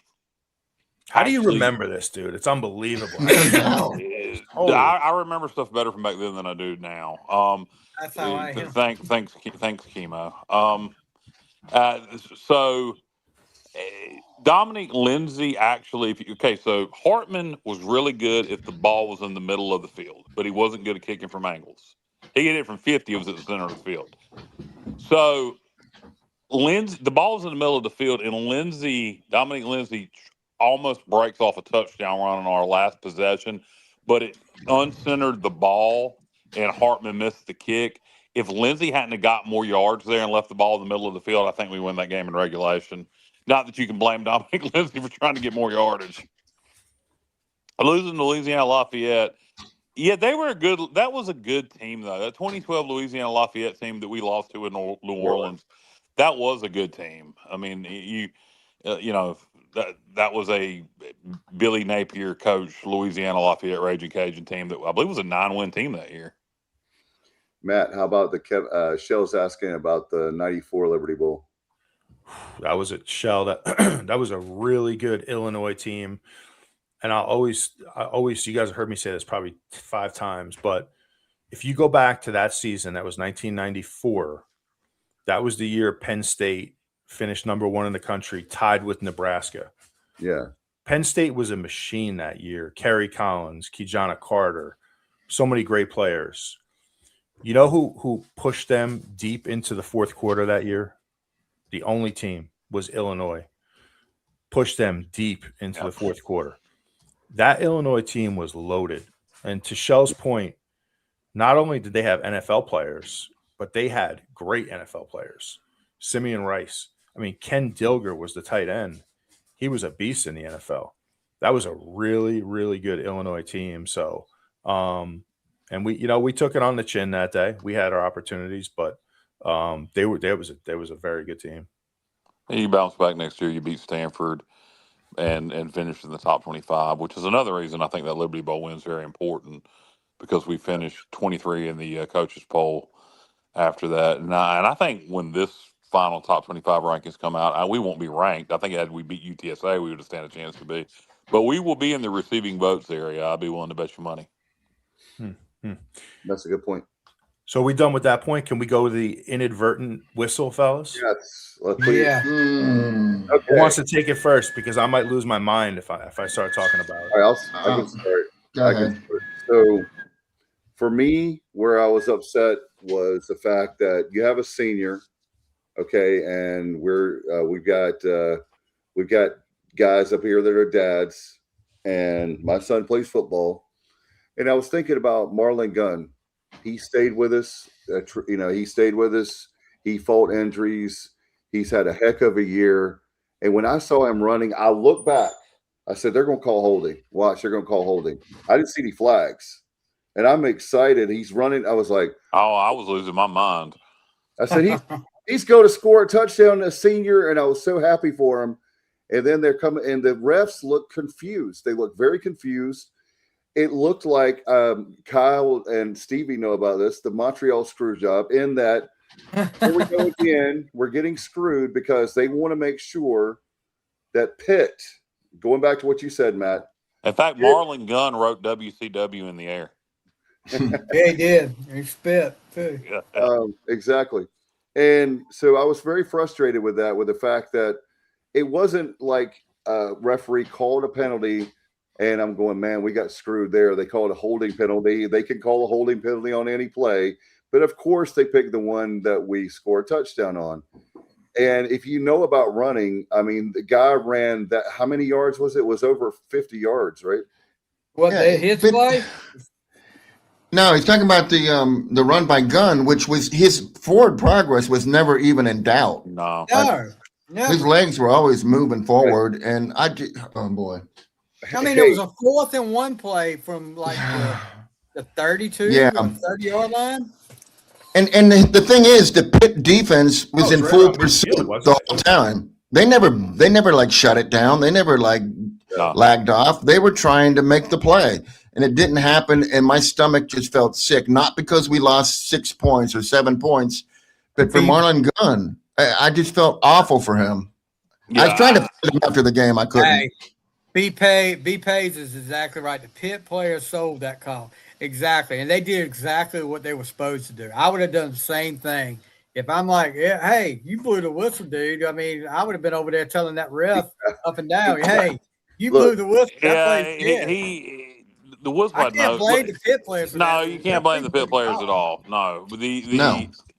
The referee apologized. Well, great. Well, that's like a slap in the face right there. Here's the thing. If I understand that rule correctly, and we don't have an official here to clarify this, but it's discretionary. If you feel the inadvertent whistle, not the whistle was blown to stop the play, but you feel the inadvertent whistle, which was barely blown, so it was like a ref literally like started to blow it and stop. Yeah, you could barely hear it. If you feel that did not have an impact on the play, you can choose to just wave it off. Exactly. And they chose not to do that, and it did not have an impact on that play. Nobody stopped.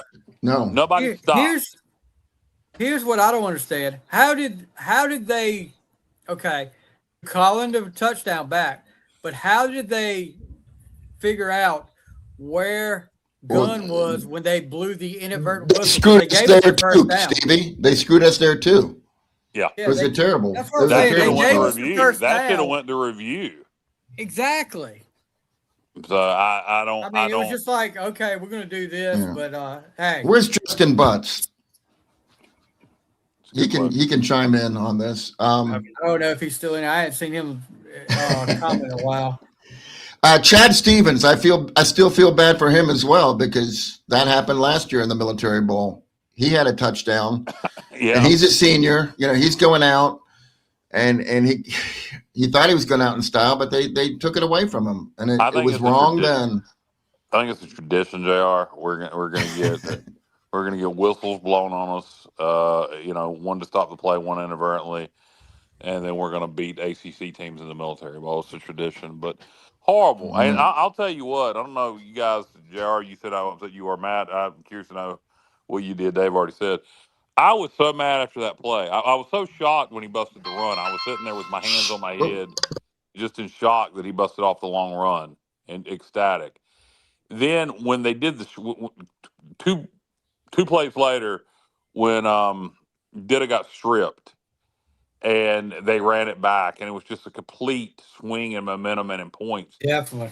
I was so upset and angry and frustrated that I started tearing up. I was so frustrated because I wanted to do something. You ever just get so frustrated because you can't do anything? I literally I wanted to strangle somebody. I felt at that point, I was like, here we go.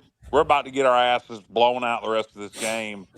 And when we responded with that touchdown pass to Anthony Smith to take the lead back, it was. I felt at that point we're gonna try to find a way to win this son of a bitch. But to just I was beyond. I was as distraught. I threw my phone at the wall. I was trying to break the phone and put a hole in my wall. I was as upset as I had ever. Not so much right after the whistle, but after the sequence of events that then led to the Pitt touchdown after the whistle. I was so upset after that sequence of events. That's the most upset I've been during a football game. I can't tell you the last time. It's been maybe a decade or more. Hey, what about the white hat, Kyle? What do we know about the white hat? What's up with that guy? Yeah, Tulsa screw job. It's funny.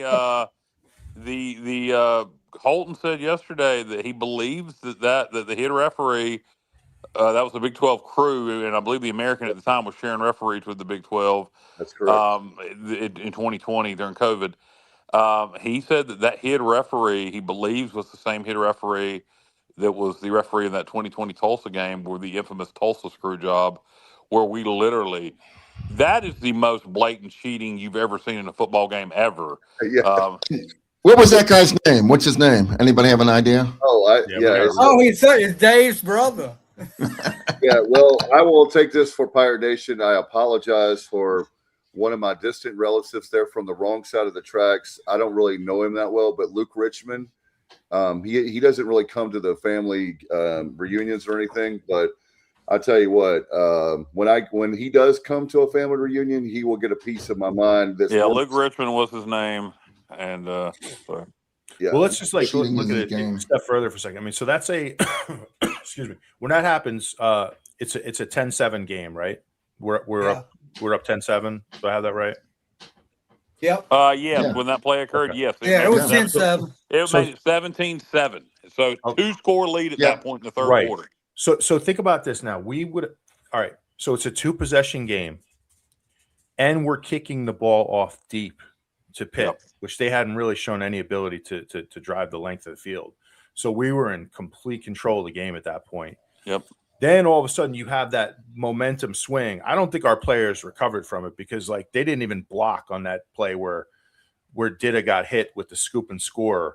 I mean, it looked like they brought 11 guys. I mean, I know they didn't. Yeah, they didn't play the next play. Yeah, they didn't play. They were so deflated, they didn't play the next play. So you talk about just a huge momentum swing. I mean, you're looking at a 2-possession game where you're kicking off to Pitt. It has to go the length of the field. Now, I actually think there should be an investigation into this game. And before you guys say I'm going crazy here, there was another call. There was another call where it's 3rd and 12. They had the ball around their own 15-yard line. 3rd and 12.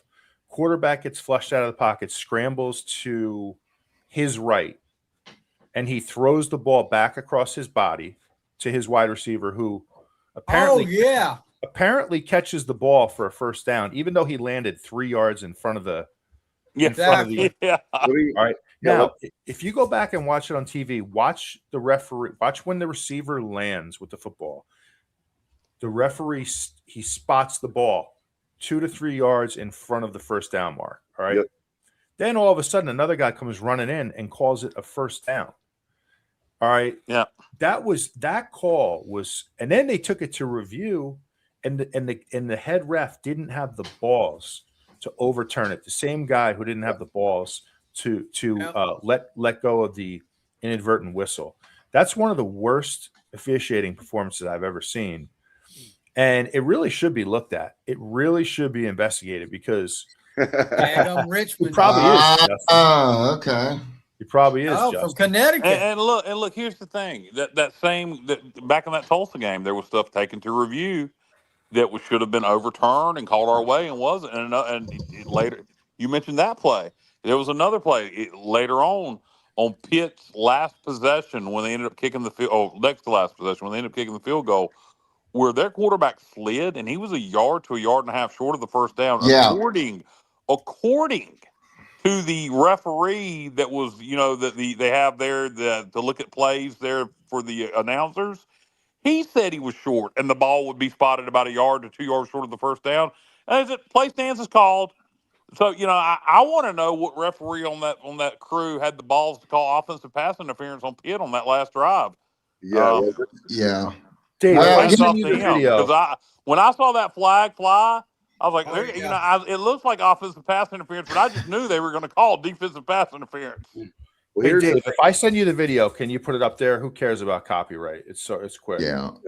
And we're going to get flagged and taken off Facebook. And hey, Kyle, they did give us another call. And, don't they give us a warning though? No. Facebook will flag you and take this episode down immediately.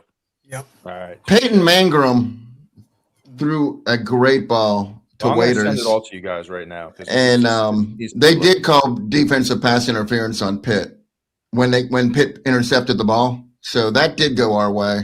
Yeah. And I wish that if that guy hadn't it was clearly interference, but if he hadn't interfered, I would have loved to have seen Mangrum get a completion there. Here's one thing. Waiters got mugged on that play. Matt, I was telling you guys. I just sent you guys the play. Sorry, Dave. I just texted it to you guys. You got to watch it. I mean, I can't believe they called this a first down. But okay, Dave. Sorry. Yeah, no, I was going to say from the jump.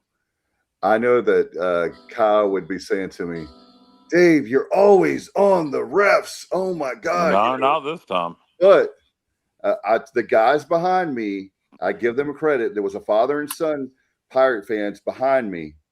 They said, dude, watch the younger kid that has just graduated from, actually, he's a West Virginia graduate, but his dad went to ECU. He grew up an ECU guy. Anyway, he's sitting there telling me, he said, dude, watch. I started paying attention to the refs. If it wasn't for him, I may have missed some of them. I started paying attention, zooming in on the refs about the spots. That's the most I've ever paid attention to spots in a football game in my entire life, and I admit it. No, every spot went their way. Every spot for us was short. Every spot for them was at least a yard or two too much. Yeah, Matt, that's ridiculous. I just watched it. There's 0% chance that's a first down. It's got to be investigated. That play. It's not even close. It's not. Watch the referee, JR. Watch the referee spot where he spots it. He runs in and spots it 2 yards short. So, of course, because that's exactly where it was. And it has to go to it. So they take it to, and this is what kills me. The whole point of having a review is to get the call right. Am I mistaken on that? That didn't happen, though. And instead, but what review has become is they're so afraid to overrule the refs on the field that they don't have the balls to change the play, change the call. I want to say this about that, and very seldom will you ever hear me fool me. I'm talking like a child with a speech impediment. Very seldom will you ever hear me compliment the ACC. I think the ACC has the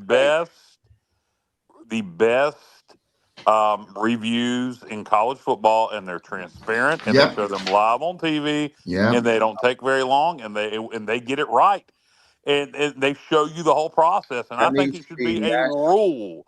It Yeah. should be a rule that all the reviews have to be done like the ACC does theirs, and it should be transparent and shown what they're talking about on those headsets and what they're looking at. And I guarantee you, all this crap will stop. That's Yeah. one thing the ACC has gotten right. It was funny, Kyle. I was getting ready to say that. You said that we were thinking alike on that, on the ACC. I've watched so many ACC games because it's interesting to see that. And you're right. They don't take a long time, not to be a parrot, to repeat what you're saying. But I have to say, with all that we have on the line, I'm sorry, but I would much rather, you know how like with the NFL, they have, isn't it, Stevie, they have Big 12, Ryan. Yeah, they were Big 12 officials, and it was just a nightmare. That's the one thing that I was telling the people behind me. If, let's say, hypothetically, that Pitt's blowing us out, I'm not going to be on the refs because we're getting beat handily by Pitt, right? But when you're blatantly I mean, there's no way that you could say you're either cheating or you're incompetent. It's one or the other. There's no way. I don't think the head official likes us. If that's the same sumbitch from the Tulsa game, he's got an axe to grind with ECU. I don't know what it is. My guess is probably an ECU guy stole his chick, and I mean he looks like we were looking at him earlier. Luke Richmond. He looks like meth head Mike Houston. This is something I was going to thank you, Kenneth. Thank you. You're one of the smartest guys we have on the show. We have a lot of great people. We need to have NCAA officials. I've been saying that for years, and it's just it's BS that we don't have all across the board officials. It doesn't matter what conference. I don't want to know that you're from this conference or that conference. They should be like the NFL across the board. And thank you for bringing that to. I had forgotten about that. I haven't thought about that in a good while. It's a really good point. Yeah, that way you don't have the bias of, oh well, of course they're Stevie being a head coach. Hey, Stevie's like, oh, of course they're Big 12 guys or they're from this. I would never do anything. Yeah, I mean, you really don't know why the Big 12 would help Pitt, unless it's to make that West Virginia game look better. But I don't. Power 4, maybe helping Power 4. I don't know. But except for those couple calls that went our way on the interception, pass interference, interception, and then the offensive pass interference late in the game, not very many calls went our way at all. Well, I definitely think that it's good that we found a way. Thankfully, I was telling people in the stands, I said, man, that's another thing added to this. I said, that's another thing that will be added to the lore of this game is the fact we had to beat the officials. You have to beat Pitt. You have no offensive coordinator, no defensive coordinator. You're starting a freshman quarterback. But, guys, I was going to say about this, Matt, when I found out that we had the retro uniforms and, similar to what you guys had, I said, I know that uniforms don't win games, but man, oh man, I was telling Alex, I said, that was when Dad was in college. We won a lot of football. I told him about you, Matt. I said, Matt and the guys that played with Matt won a lot of football games with those. I mean, I love those helmets, but there's so many things. They look great. Yeah. There's so many things, by the way. Let's move forward on that, Matt. I was going to ask you a question, and Stevie, all you guys help me out. How much do you think this helps us as far as this is huge for the practices that we got for the bowl game? This helps with a lot of young guys that maybe they don't have a lot of experience, that maybe they got to be the next man up. How do you think this helps us moving into 2026? Well, I think first, I'll just jump at first. I mean, the most obvious one to me is you get Dida some game experience, and he got to see some live bullets, and he got to perform under some really difficult situations. So, you obviously feel really good about that. You saw some other young guys out there like Waiters, number 15, the receiver, who with Yannick Smith out, he played a ton, and But I also think just so you saw young guys, but also from the standpoint of just playing in big games, tight games down the stretch, that gives you confidence because until you go through that and you can handle it on the field, that's how you grow as a player. You got to be in tight situations, tight games against good teams. And so I think the team will definitely benefit from this. I just hope we can keep the core of them, man. I'm just really concerned that, you're going to see a bunch of guys hit the portal in the next week. I hope not, Matt. I hate to say it. I mean, I don't want to sound negative, Stevie. I know it happens every year. It happens every year, and we got to be numb to it. I mean, I'm starting to just be numb to it. But I just have a feeling that this win might just want people to be part of this program and the trajectory that it's on. And I'm going to. What do you think about that, Kyle? Okay, I was making sure you finished with your thought. I think it's going to be somewhere in between. I don't think we'll see 10. Now, Matt, when you say 10 guys enter the portal, that can include some guys we tell to enter the portal too, because we need to make some room. But in terms of guys we care about, I think it'll be closer to that 4 or 5 more number. I don't think you're going to see a mass exodus at this point. I could be wrong, but I just don't think so. Not now. I think there's some money to go around. You got to remember, we're going after a quarterback in the portal, but we probably won't be paying him $1.5 million. I could be wrong. So there's maybe a little bit more money to go around.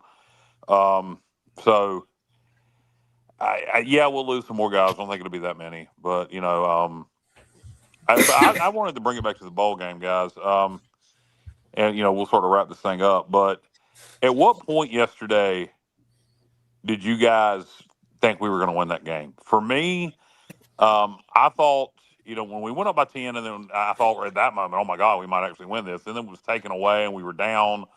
Then we took the lead back. And I thought, well, we stand a good chance to win this thing. Once we had the pick that we ran back and got the field goal off of, it went up by 9.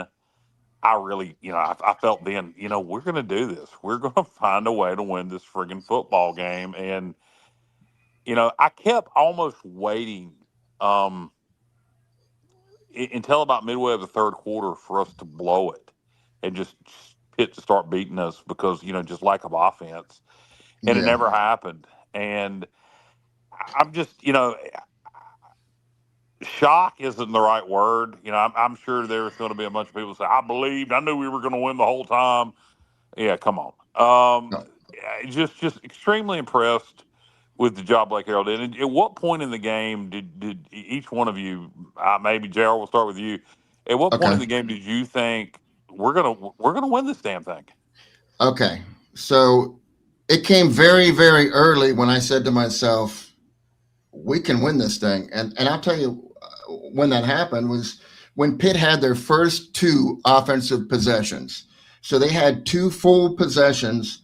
They ran 4 offensive plays, had negative 17 yards, 2 sacks, a tackle for loss, and a lost fumble. I was like, this defense is showing up today.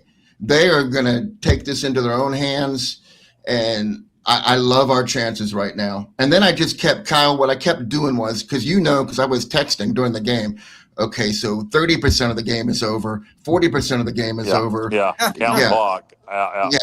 Yeah. I was already counting clock in the fourth quarter.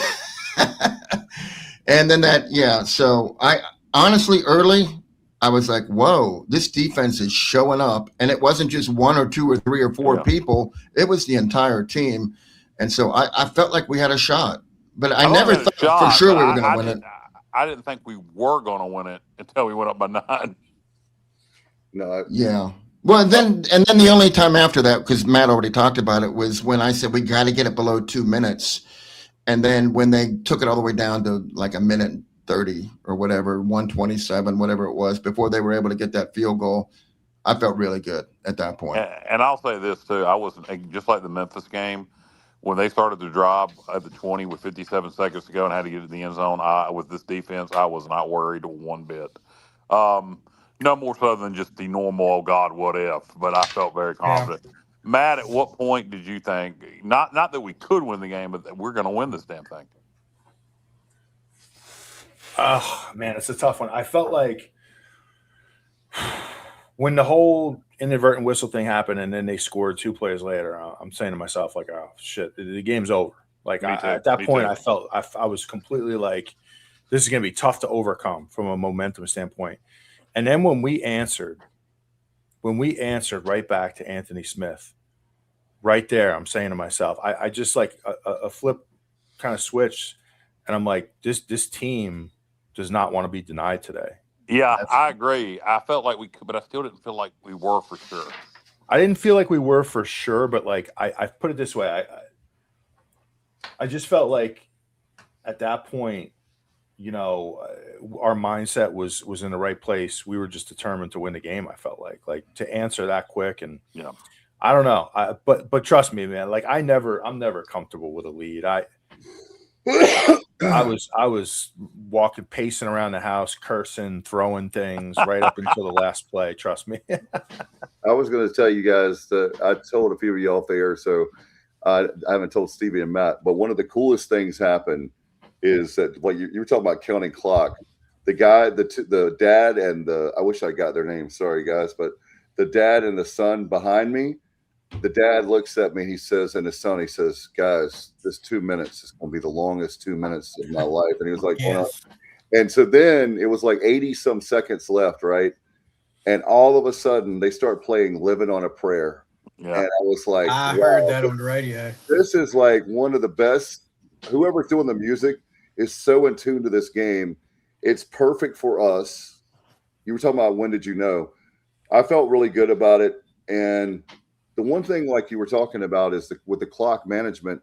I just felt like it just felt like, you know, that we were more aggressive, like on defense.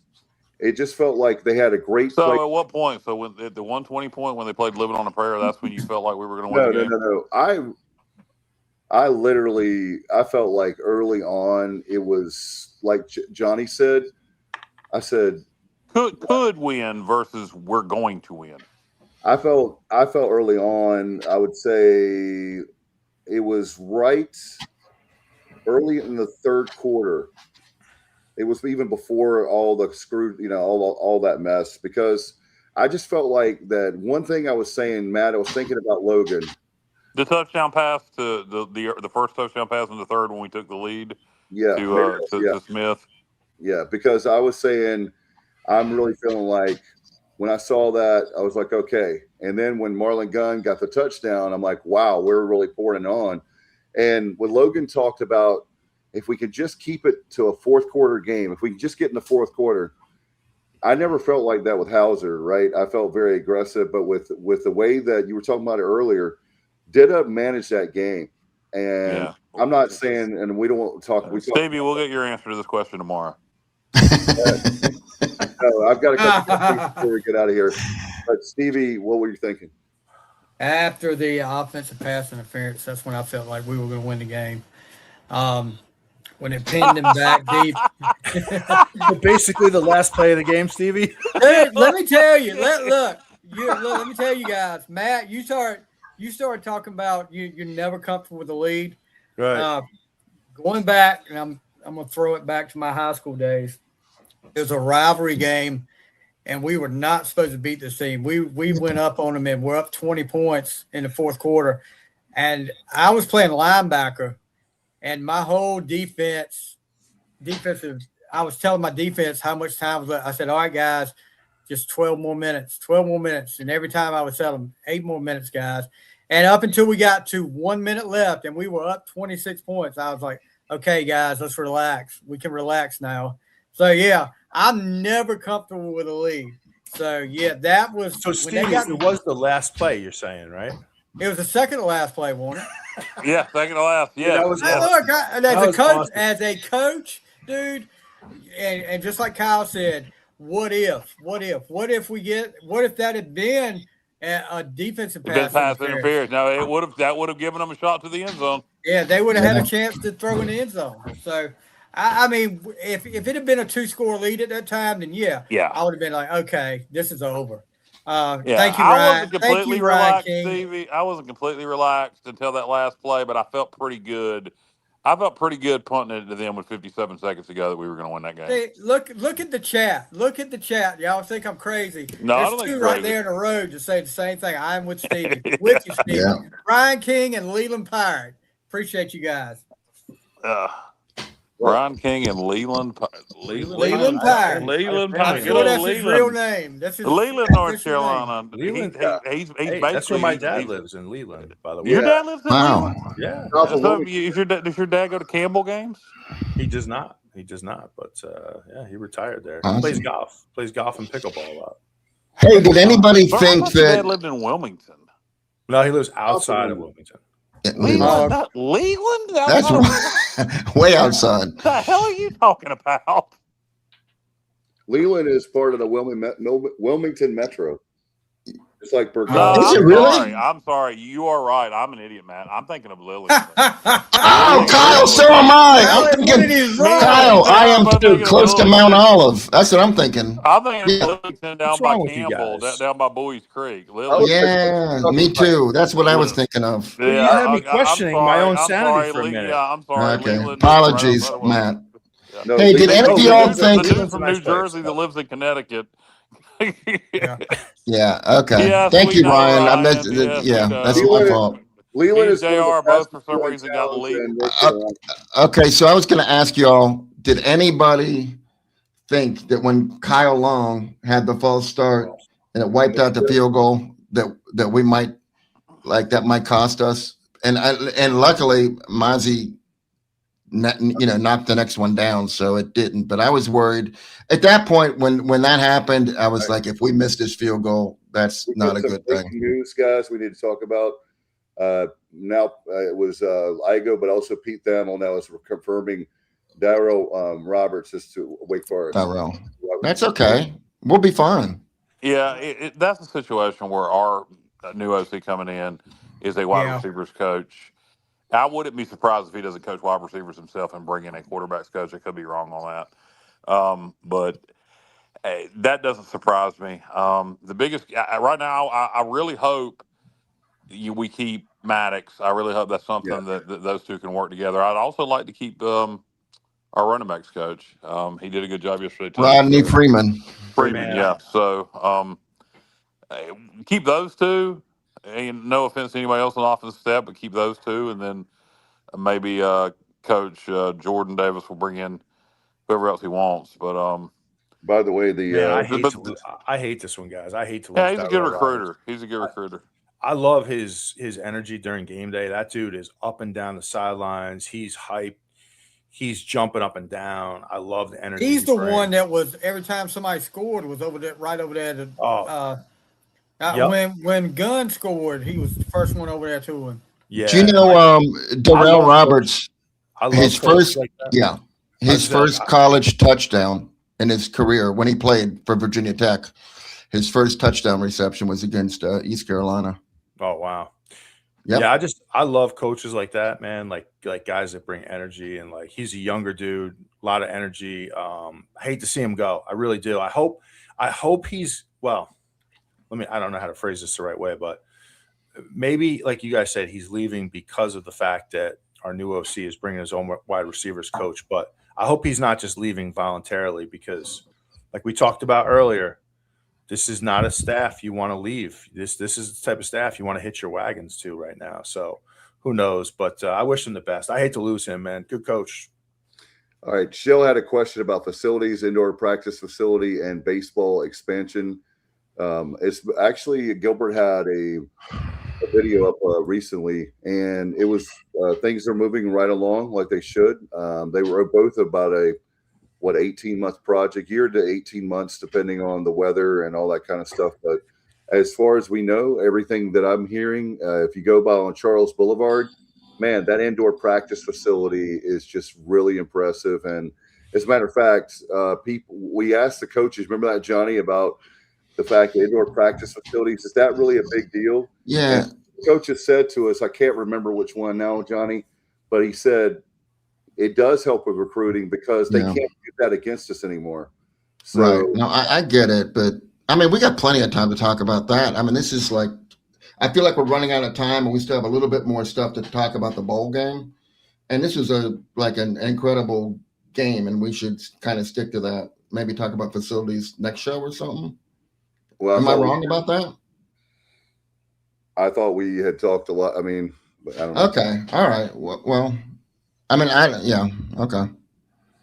It was about facilities. I mean, we broke ground on the indoor practice facility. I don't know when it's supposed to be ready. I think we're on track. It's like 12 to 18 months is what I'll have. What was the question? About how it's going, about the facilities in general, about baseball expansion, indoor practice facilities. I can try to go back up and. Well, the baseball facilities aren't going to be ready until, like probably Thanksgiving of next year. So, I mean, that's the latest I've heard about the third base expansion. It's going to be nice though. When it's completed, it's going to be really, really nice. Yeah, I mean, I only saw the infrastructure going up when I was down for the Memphis game, but it definitely changes the look of the whole place having that facility up there. I mean, look, you got to have it. It's long overdue. Over a decade. God knows we could have wound up with the UAB indoor facility, or what do you guys call it? The blow up. The world's greatest picnic shelter. The world's greatest, and that is what it is. Wow. I mean, in all honesty, I don't really think it would have mattered.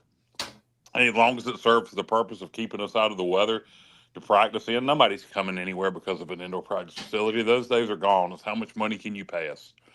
So, I mean, we're going to have one finally. Thank God it's going to be built, and I really don't think it makes a shit of difference in recruiting anymore. Except beyond it can't be used against us. But it'll help us with practicing. And we were that's the one thing that was frustrating is the same thing with the Town Bank Tower. The Town Bank Tower was long overdue, and they waited it took them 40 years. 40. Too much money spent on that. You could have built. It's a press box, for God's sake. We didn't have to have. It's really nice. It is really nice, and but it wasn't needed.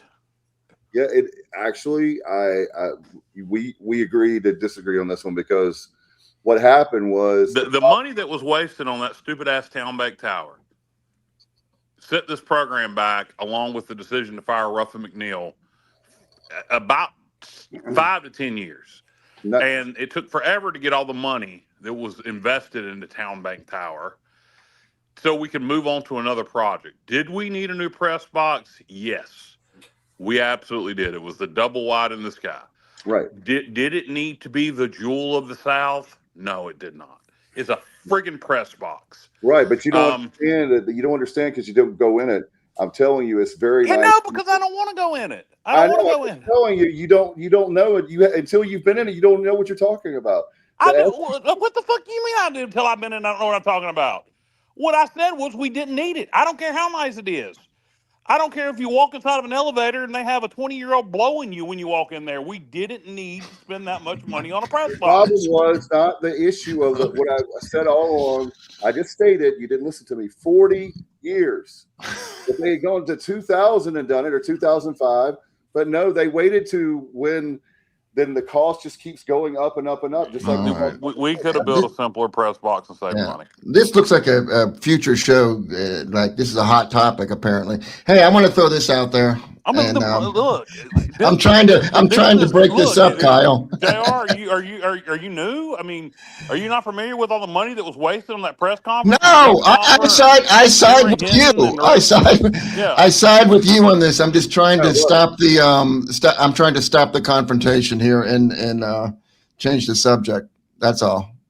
The stadium is fantastic, regardless of what some Pitt fans think. Our stadium is awesome.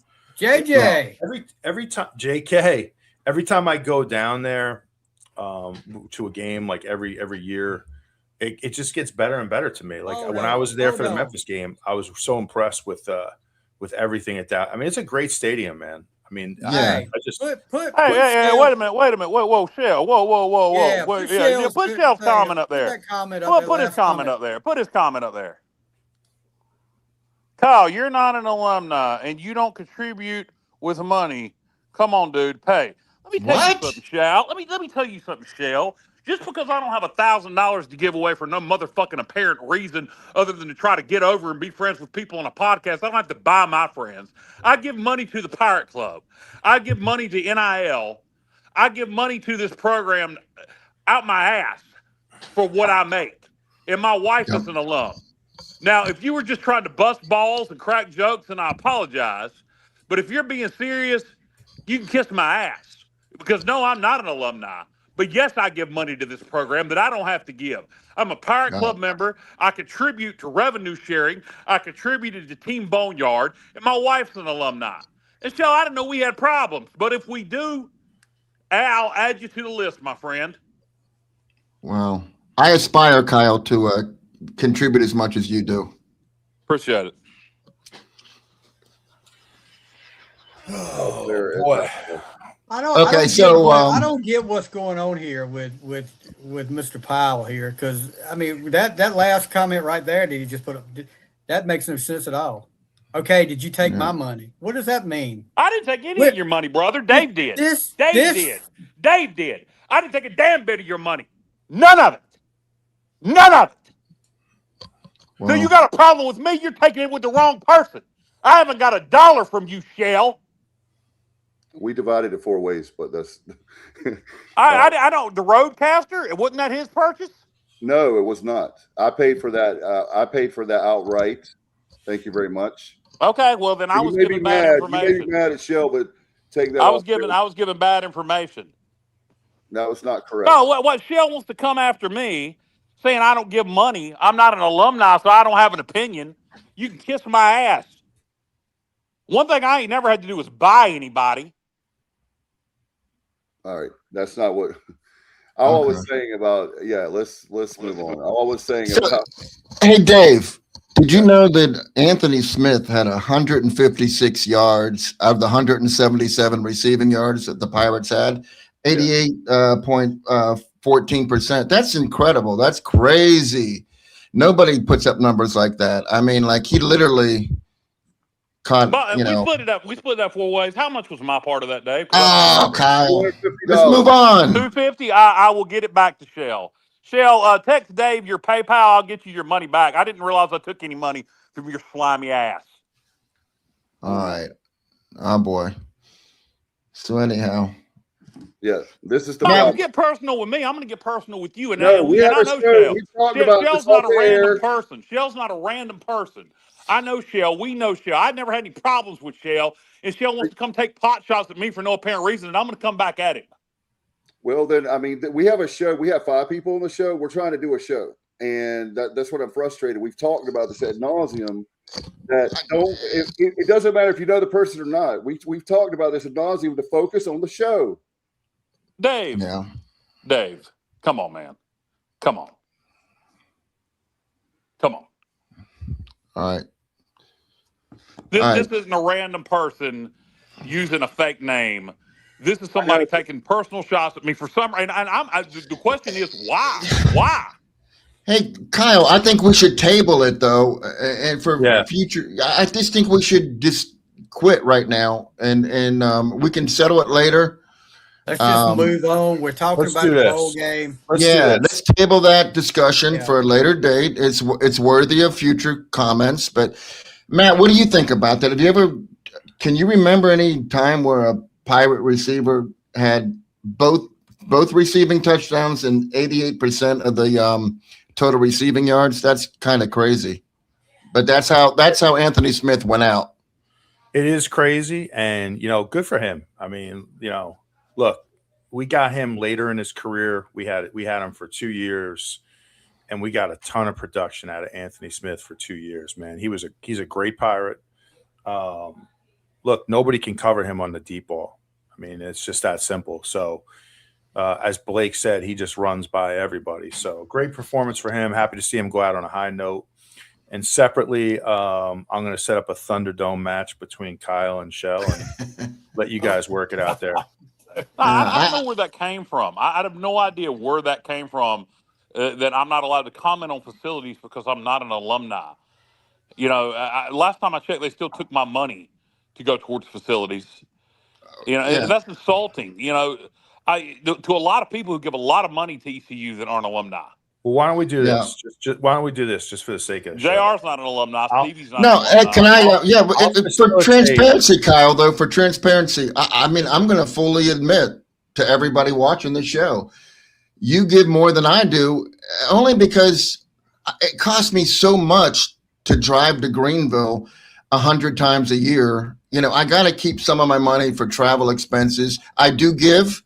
And I know I don't give as much as you do, though. I'll fully admit that. And in the future, when I live in Greenville permanently, which will be in the next year or so, then that'll change. But for right now, I mean, I don't give as much as you do. So I respect what you do. For the sake of the show, I'll facilitate a call later between Kyle and Shell. You guys will work it out personally off the air. Sounds like there's obviously a lot to talk about there. Let's just. I didn't know there was anything to talk about. Well, there certainly is now. I'll facilitate it. We'll take it off the air. I'll set up a call. You guys can, apparently there is. So, yeah. I mean, I've never had any issues with. I'm just trying to keep this on the. I've never talked to Shell any more than about ECU sports through the podcast. I had no idea Shell had problems, and that's what pisses me off. Most of the time, people piss me off when I get hot headed and I react. But most of the time it's a troll. I know who Shell Powell is. And I don't know where this is coming from. So it's what's got me so pissed off. Yeah. I got you, Kyle. I've always appreciated Shell, and I've always rooted for Randy to do well in lacrosse. And, I know. Yeah, I called you a name, Shell, because you came after me first. And I came back with calling you a name. You took let me tell you something, and this is just something in general. You take a personal shot at somebody saying they don't have a right to give their opinion because they're not an alum, yet they give their hard-earned money to a university that they don't have to. And by the way, my wife's an alum, not that matters. And you think me calling you slimy is a more personal insult than what you said to me? You think a meaningless word like slimy is a more personal insult than what you said to me? Really think about it. Think about what you said to me and think about which one is more personal. That or a simple word like slimy.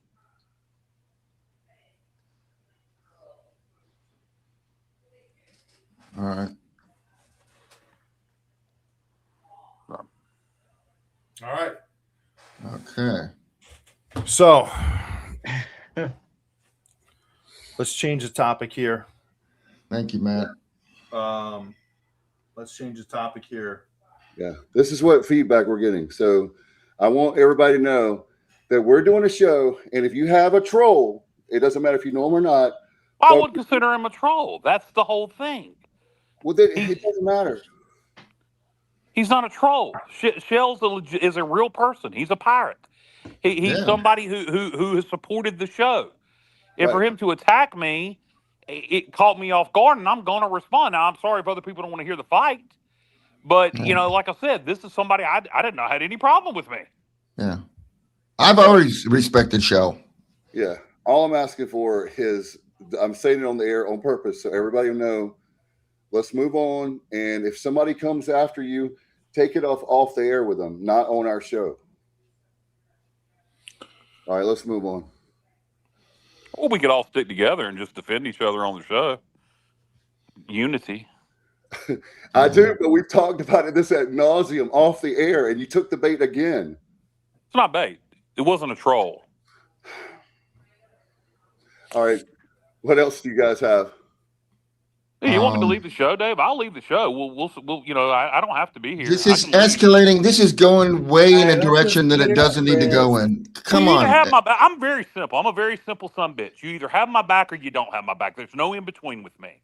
It's simple as that. You either have my back or you don't. I have had your back. I know. I went to ECU and I've defended you. I have had your back. This isn't about. There's no need to defend me to anybody at ECU. There's no need to defend me to anybody at ECU because if people at ECU can't tell my passion and they can't tell how much I love this program and they can't tell everything I do for absolutely nothing for this program. And by the way, I attack nobody. If anybody has any problem with anything I said, I attack nobody with the university. I went back and forth with one person here who attacked me. And go back and check the record book to see if I said anything out of line. I don't think you'll find. I think the worst I said is slimy. So I think we're good. All I think we're good. If ECU has a problem, then I'm arguing with Shell Powell on the air. Then they really got something. They need to worry about something else. We'll talk about it off the air. We obviously are not learning. Okay, so don't talk down to me, dude. I'm not talking down to you. So I just want you to learn. Dave. Yeah. All right, fellas. Yeah. Let's just wrap it up. I mean, nobody's bigger than the podcast.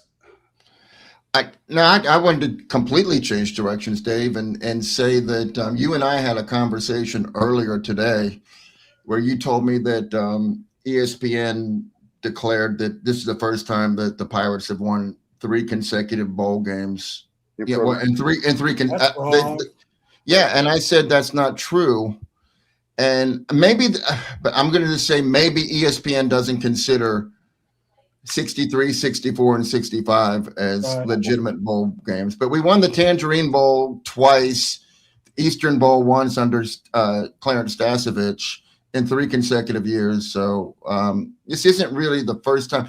And we actually won 5 consecutive bowl games, but not in consecutive years. But we did win 5 in a row at one point. So, I mean, this is nice. We won 3 in a row, 3 years. Yeah. We're the king of the Military Bowl.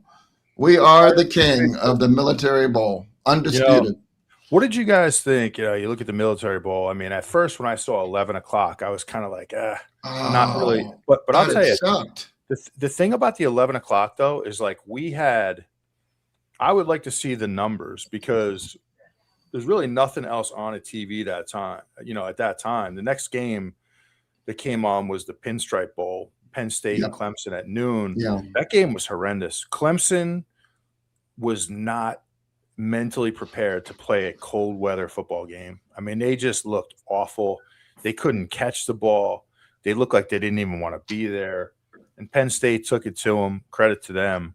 But I'm starting to see some fractures in that Clemson program a little bit. Dabo's starting to become a little bit of a character. And think he's on the hot seat now, Matt? I don't know if he's on I don't know. I don't follow Clemson that closely, but I'll say this: that team was not mentally prepared to play a cold weather football game. There's when you come up north at this time of year, like you got to be able to handle the elements, and they weren't at all. And you know what's interesting? I thought ECU was much more prepared mentally versus Pitt as well. So, coaching. But, man, Clemson looked awful in that game. Absolutely terrible. So it wasn't even close. Oh, Mikey. But I'm telling you guys, back to ECU really quick. Look. Yeah. If we have a good portal season coming up, and I'm going to call it a portal season because of the way it is now, but it's all going to start the first domino that needs to fall. Yep, there you go, Josh. I did too. I hated it at first, but it definitely got us a national spotlight. I agree. So, yep. But the first domino that needs to fall is the quarterback. If we can bring in a good quarterback, you're going to start to see the dominoes start to fall one after another. You're going to start to see receivers, hopefully a running back, most importantly, offensive linemen. And there was a comment from Norm Quick earlier. You got to build it up front. I totally agree. So everything's going to happen quick here. Yeah, no pun intended. Hey, Alonzo Barnett III from James Madison. Now he's in the portal. I'm just telling you. You talked about domino effect. Every time a quarterback that's well thought of, enters his name in the portal or is declaring that he's going to enter his name in the portal, it just drops everything back a notch. So, I know Caton was the 12th, rated quarterback in the portal, but now he's going to be 13th behind Alonzo. But what that does is it drops everything down. And I feel like it gives us a better chance to maybe land a Western Carolina quarterback or a quarterback that maybe bigger teams were looking at, but they're gonna get somebody else because so many people are coming out. And then there's a lot of backups that are at big programs like Tennessee, Notre Dame, that didn't get a lot of playing time, but are really well thought of as recruits, and they're looking for a place to show what they can do, just like Caton did when he was at Michigan State. So I feel like there's quarterbacks out there that are going to be available. So I'm kind of optimistic about it.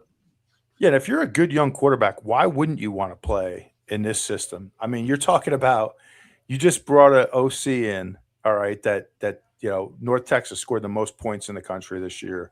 They throw it all over the lot. Why wouldn't you want to play in that system? Greenville's a great town. So, I don't need to sit here and sell it. But like if you have a good advisor or a good agent, they should definitely be a lot of interest in this job. Yeah, and he had over 600 yards, 49 points, and they had over 600 yards of offense. I'm really excited about it, man. I'm telling you. And some people talked about, well, he hasn't called plays. Well, he called plays yesterday, and they scored 49 points and over 600 yards of rushing. So I think I think we got a great hire. And by the way, Pace is saying that North Texas had 9 players enter portal today. It'd be kind of cool to see how many would come with them. A lot of offensive players among them. I got to believe there's 2 or 3 of them in their Pays. I really do. I mean, that the best ones are probably, obviously Oklahoma State. Who's the receiver that plays there? Really good, talented receiver. He declared today. Number 10. Oh man, I'm terrible with names. I just can't pull it right now. I know who he is. I can't pull it. I can't pull it either. Pays, if you can think of his name, I'd appreciate that. But I know Caleb Hawkins. Running backs aren't as expensive, obviously, as quarterbacks, and he's familiar with Jordan. His system. Oh man, I'd love it if he would come here. That would be awesome. Yeah, I really believe that. I believe we're going to have a really good year. I've said that even bigger. Yeah, Dave, you've been saying that for a long time. And Kenneth, I like that comment, Kenneth. That's a great observation. Guy's name is Wyatt Young. Is that his name? Yeah, that's him. Yep. Yeah. Really, a bigger wide receiver who's got great hands, really good college playmaker. I got to believe Oklahoma State's going to want to pay him a boatload of money. And not just Oklahoma State. I mean, he's the type of player where he's going to get a lot of attention nationally in the portal, as will the running back there.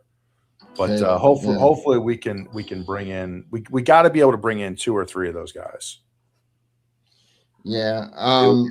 The latest, I saw an interesting article about where this quarterback guru, he coaches quarterbacks, and he published an article about where he thinks everybody's going. And he says that Aiden Childs, who was the starter at Michigan State when Caton Hauser left, they say he's going to Oklahoma State, and Drew Mestemaker is going to Oregon. So that's an interesting dynamic right there. Mestemaker to Oregon? Yeah, they say Mestemaker to Oregon. Wow. Yeah. John Thomas is asking, when's the Jordan Davis is our new offensive coordinator's first day in Greenville? He called the game yesterday, so I assume in the next few days he will be. I haven't heard. Have you guys heard the actual day he's coming? Nope, I have not. He's got to be here, and this is just, I'm not speculating. He's got to be here really in the next 48 hours because with this portal window rapidly approaching, he's got to be here, boots on the ground, ready to go. So it's going to be a quick turnaround for him, but I would think that his bags are being packed as we speak. I would think so. Friday is as we stated, so Friday will be the start of the portal just the same. He's coming on Monday. So, tomorrow then. Hey, I forgot to get here and talk to his players that he has first and foremost. Absolutely. So he should have already been in the building, but he called his own bowl game. He called his bowl game in North Texas, which hats off to him because most people don't do that anymore. But he's got to be here first and foremost to talk to the players we have now to make sure none of them hit the portal and see what he has to work with. And I'll then get to work on guys in the portal from other schools. He also has to get his staff together offensively, and those conversations, and hopefully already have started, need to be happening with Maddox and Rodney Freeman and anybody else that's already here that he wants to retain. And then, he's obviously talking to people that he already knows from his coaching circle to put together his offensive staff. So Monday, Justin said he's going to be here, and he needs to be here. He needed to be here today, but Monday is, which is tomorrow, certainly soon enough. Yeah. Let's see. Josh says, I bet he'll be wheels down in PGV tomorrow. Definitely. Yeah, that will be it. And it shouldn't be too far of a flight, obviously. So he'll be here. And we're talking about, obviously, the offensive coordinator. You guys like, obviously, Roy Tesh, we talked about earlier in the show. Yeah. We'll see if he is officially named. But what we're hearing is the players went to Blake. If you're joining us late, I just want to mention that in case people missed that. That he would be, he's definitely the sentimental favorite. He's who the players want. We'll see if he wants the job, and we'll see if Blake will hire him officially. So, yeah, and plus, if Roy were to return, that would give us, continuity with the rest of the defensive coaches. I think we have a great bunch on defense. I just want to yesterday after the game, I was on the field. And I was taking a picture of the scoreboard, and I got blindsided with a bear hug by Coach Rico Zachary, who's the linebackers coach, and also my neighbor. I'll disclose that. And he's like, this is for Greenville. And, Matt mentioned Greenville, and I heard the players on the field talking about Greenville. And, a lot of people say, oh, well, who wants to come to Greenville? A lot of people want to come to Greenville. It's a great place, and I think it's a good selling point. And I hope we get Coach Rico back because he's a great neighbor and a great coach. Greenville's an awesome college town. I don't know if people, obviously I live in Connecticut, right? I live very far away. I'm not in Greenville all the time, but I've been to, 200 different colleges. Just this year alone, I've probably been to 20 different, maybe actually probably 30 to 40 different colleges this year alone. And we have something special in Greenville. It's a great college town. I feel like I'm selling tonight, but I take a lot of pride in Greenville, and Me too. I would think a lot of players want to play in that environment. Yeah, we're hoping that you and Chrissy will relocate to Greenville. That would be awesome.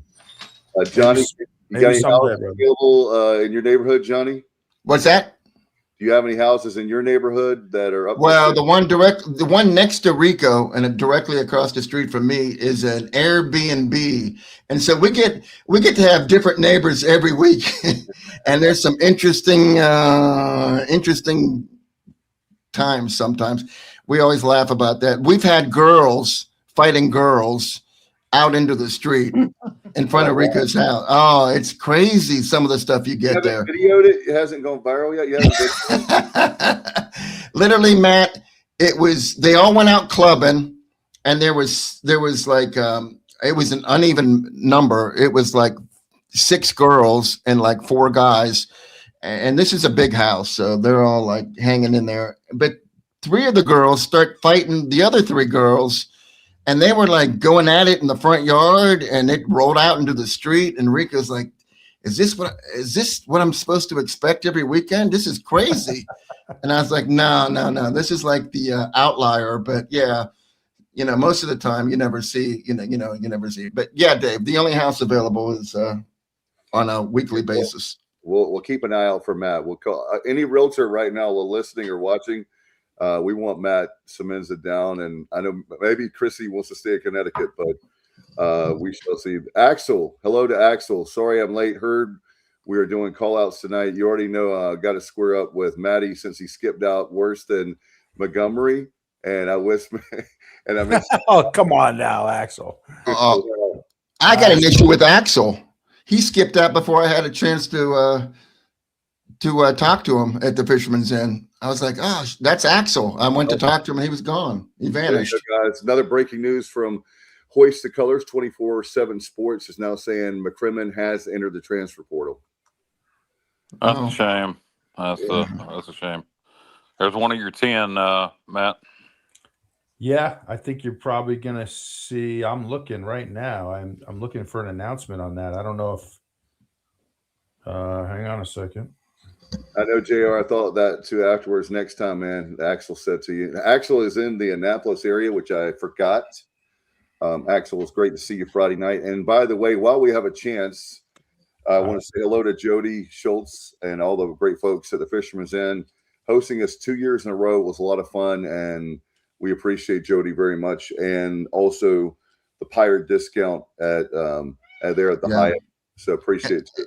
And the Pirates have never lost a game after we stay at Jody's place. That's right. 2-0. We're 2-0. I'm not seeing McCrimmon. I'm not on 20 on Hoist the Colors 24/7. ECU's 24/7. Not doubting who said that. Gil. Yeah, or maybe it's 27. Maybe it's not Hoist the Colors. Well, 24. Well, I mean, it'd be Igo. Yeah, Igo. I mean, yeah, Igo would be reporting that. I mean, I don't know who else from 24/7 would, and Igo would certainly go along with it. So I'm not seeing it. But I checked their Facebook. No, I didn't check. Matt, are you Facebook?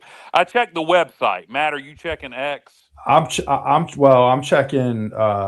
I'm on 247. I see. Yeah, it's not on the website. Yeah, I see the mention of Tyrell Roberts. I don't see anything on McCrimmon yet. Okay. Hey, can I want your all's opinion on this. I'm sure you're going to agree with me. We need to appreciate our 24/7 website and Stephen Igo, because Pitt's 24/7 site is terrible.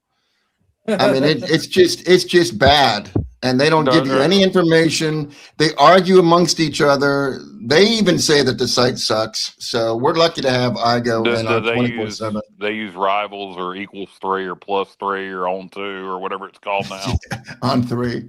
On3. Yeah. That could be the reason why. If On3 is their primary, then their 24/7 will be garbage.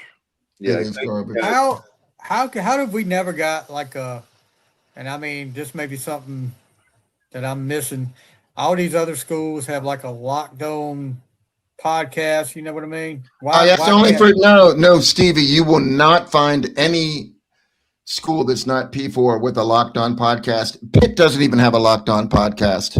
It's only reserved. True. It's only reserved for the the elite. The elite. Well, they were going to have us as a locked on podcast, but I was just too edgy for them. Their mistake, Kyle. Yeah. Well. Yeah, he says about McCrimmon playing, he gets my respect. Ken is saying for playing yesterday. If he leaves, no ill will. 1,000%, Kenneth. Pace is saying O-line will change with this new offense. Well, I just would experience. I don't know. I mean, are you saying the kind of offensive lineman we want to take? No. I say it's very similar. As far as the blocking schemes, Matt would know more than I would, but from what I can tell, it's not like, Ruff had at Texas Tech where you had the really, really wide splits. It's nothing like that. It's pretty much what we're running now. I don't know that there's a huge difference. Yeah, there is what does that say? There's locked on. Yeah, there's a locked on Sun Belt, but none of the teams in the Sun Belt have a locked on. So that's different. There's no team in the Sun Belt with a locked on. Locked on the American. Man, I should do it. Let's do it, Kyle. We'll do it, JR. It's so hard to recruit. It's so hard to recruit linemen, offensive linemen in general to ECU. Historically that's the hardest position for us to recruit here. So, if you look at some of the guys we brought in that just signed. Gil is saying on their website, updated on the 23rd, 247sports.com. Check latest to make sure 2026 season are selected. Yeah, I heard around the 23rd that he was supposedly entering the portal, but then nothing has been announced officially. So I don't know if it's a situation where B-Pay said he checked his Twitter page and he hadn't announced yet. Yeah, I don't know if it was a situation where he was going to and changed his mind. Maybe there was some money floated his way. Maybe it was Coach Maddox ain't going to Kansas after all. Maybe him and Jordan Davis already have things worked out. But, you know, I heard that around the 23rd, too, about McCrendon. And I saw it, I think it was on Pirate Watch. One of the Facebook pages reported that, and I haven't been able to find it anywhere else. And I have no doubt that you're seeing it. Who said that again? Brian King. No, Gil Everton. Gil, I have no doubt that you're seeing that. I just think if it was official that Igo himself would be reporting it. I think maybe this was something that was, you know, and it may come out tomorrow, you know, just like the thing that, you know, we reported about John David Baker that was, you know, completely just made up nonsense that I pulled out of thin air. And then he got the job 3 days later, officially. So it could be the same kind of thing where he has entered and it just ain't made it official yet, or maybe something has changed his mind. Yeah, and I was fully expecting that announcement either today or tomorrow. So I'm not, if it is 1,000% accurate, I'm not surprised at all. And well, think about it. What makes, unfortunately, I wish I was, but no, you guys are making sense. Here's why you're making sense, because if that Gilbert said they get paid tomorrow, so if they get paid tomorrow, that last check, then they could officially in the portal. They still get their December money. They still got the, you know, the bowl win. They get the, you know, all the bowl stuff, and you know, not disrespect from, you know, they obviously didn't disrespect their team, the fan base. So I mean, it looks like that's where he's headed, is that, hey, I take the check, I played the bowl game like I was supposed to. Go out a champion with the Pirates and move on. I don't know. That's what's coming to my head. I don't know if that's the case. That's pure speculation, obviously on my part. And Pace is saying the O-line looks taller than we have at North Texas, averaging around 6'4", 6'5". He said North Texas looks taller. I'll tell you, we brought in some of the dudes we just signed are like 6'7", 6'8". Yeah. So we are definitely. You just said 6'7". 6'7". There you go. I still don't understand what the hell that is, by the way, but I've been trying to ask my kids for I mean, I can really, if you want to know what it is, I don't know. Well, this is a buddy of mine told me this is what it is. It comes from a hip hop song, but the reference to 6'7", and some people are saying it means average. But in the Bible, 6 represents evil and 7 represents good several different times in the Bible. So some people say it means good and evil, like yin and yang. I really think it don't mean a damn thing, but I had a buddy tell me that. So he's very religious, so I'll take his word on it. Ryan King, 6'7". Yep. Yeah, so that would be interesting to see. Matt, the kids don't know anything about that part of it. They just say it to say it. Good point, Kyle. Yeah, they just tell me it means nothing. It's just like it's just fun to say 6'7". Yeah, 6'7". Ken is saying we're starting to look like a P4 team on the field in size. No doubt about that. We look like a P4 defense yesterday. Absolutely. Stokes Fred says McCrimmon entered the portal on the 23rd. I think, like conflicting reports. Yeah, I think it's. I believe, like Kyle said, I think that, and Matt, you guys can back me up on this. This transfer portal thing is so fluid; it changes by the minute. And also, I think Matt, you made the point earlier, so I'm gonna give you credit. If I'm wrong, then forgive me. But is this a way where I can enter the portal, knowing that the university will say, "Wow, Dave's just entered the portal," and a whole bunch more cash is going to come my way? Or are you kind of like you're like up in the ante, or you're like saying, "Hey, this is what I'm doing, so you give me the cash or I'm gone." I don't know that he's doing that, but well, if you try that approach with me, I'm just going to tell you goodbye. Yeah, bye-bye. Yeah. Basically, what's happening is these players are getting contacted by agents, middlemen, who are saying to them, "Look, such and such school has interest in you, right? Let's just use I'll just throw out the name Arizona. Arizona has interest in Dave Richmond. You know, we feel like we see you as the type of player we're going to pay you anywhere between 1 million to 1.5 million. That's what we see. I'll go out We're prepared to make you an offer if you enter the portal. So they're luring these kids. Now, some of it's legit, some of it's not. Some of them are going to get completely screwed. Right. And you hope they're getting good advice, but that's the way it's all happening through middlemen. Yeah, McClendon will get paid. If he stays here, he'll get paid. If he enters the portal, he'll get paid. A good offensive lineman's going to get paid. All right. He's not in the portal. His name was mentioned as a possibility. And I'm going to tell you something, guys. There are guys that, this is another thing I was going to ask you guys early in the show, and I forgot. Is it a possibility that people are just, again, speculating, and then there's nothing to it, just like we talk about rumors all the time, and he could be one of the most loyal guys out there, and because he has talent, or maybe people are afraid that he might leave, and then all of a sudden might leave becomes he is leaving? I don't know. I mean, these people sound like they're pulling it from somewhere. They're not just making it up or going by rumors. I mean, they're citing sources. So it came from somewhere. But, apparently McClendon has not announced it on his Twitter, and Igo's not reporting it.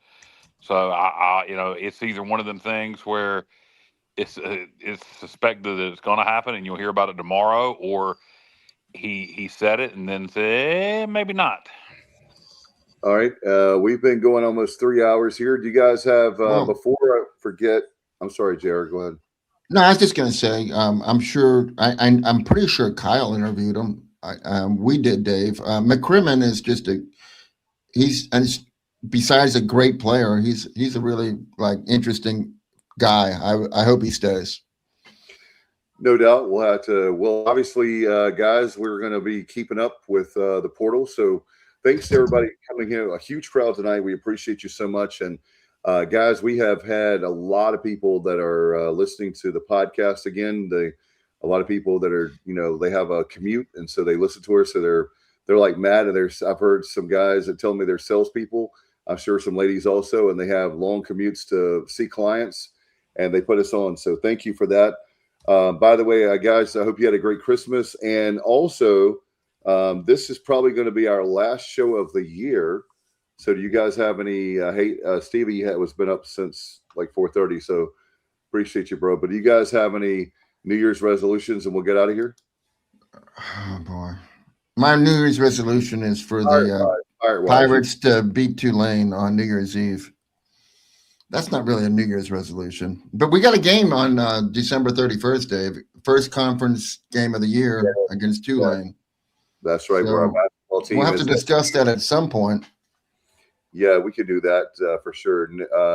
We'll talk about that off air. Matt, do you have anything? I know I'm looking at things. I know things are early, man, but I feel really good about this football team in 26. So I'll just say my New Year's resolution for the Pirates is for us to win a conference championship, and I'll leave it there. How about you, bro?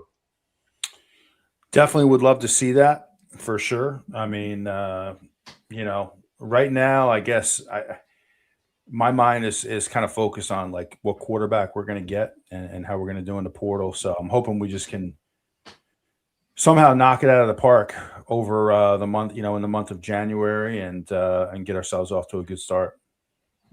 That's all I got, man. My brain is shot. Yeah, I got you, man. How about you? New Year's resolution related to East Carolina? Yes, sir. Just to be a kinder, gentler Pirate, and just be as nice as I can in 2026 to everyone in Pirate Nation, no matter what, particularly the administration and those who take shots at me. My resolution is at this point is what are we December the 28th? Yes, sir. Is to not watch any basketball and wait for baseball season. Oh my God! All right. I'm hoping, Dave, for 2026. I'm hoping that the entire conference is better in football. I mean, we're in direct competition. With the Pac-12, we're in direct competition. We need to be superior. So I'll be rooting for for the first time in a long time, I'll be rooting for Tulane and Memphis and North Texas and anybody else. We need to be the superior conference. By the way, this is one. It's December 5th, Josh Thomas. Let's host the conference championship too. Hey, let's do it. December 5th, guys. Mark it down. Josh Thomas, we're hosting the conference championship. I love it. Let's host a regional first. And baseball in the College World Series. Thank you, Kenneth. Not a bad. Hey, Omaha. And the ACC. I don't know what that was in reference to, but was that basketball? I don't know where. Okay, Gil. I'm not sure. Or to beat the ACC and all the sports. I'm not sure where he was going with that. Anyway, I hope you had a great Christmas. We'll talk about that, I guess, next time because we went a little bit long. But anyway, way long, depending on who you ask. And Cornette would be jealous. Invite JMU to the American in 2026.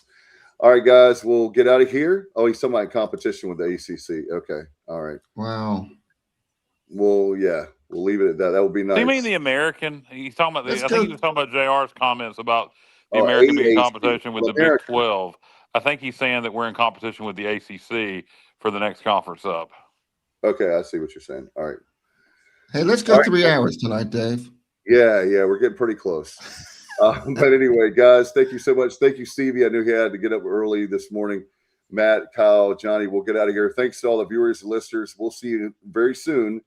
And if not, we'll wish you a very happy and safe new year. We'll see you next time on the Sports Objective. Good night, everybody, and go Pirates.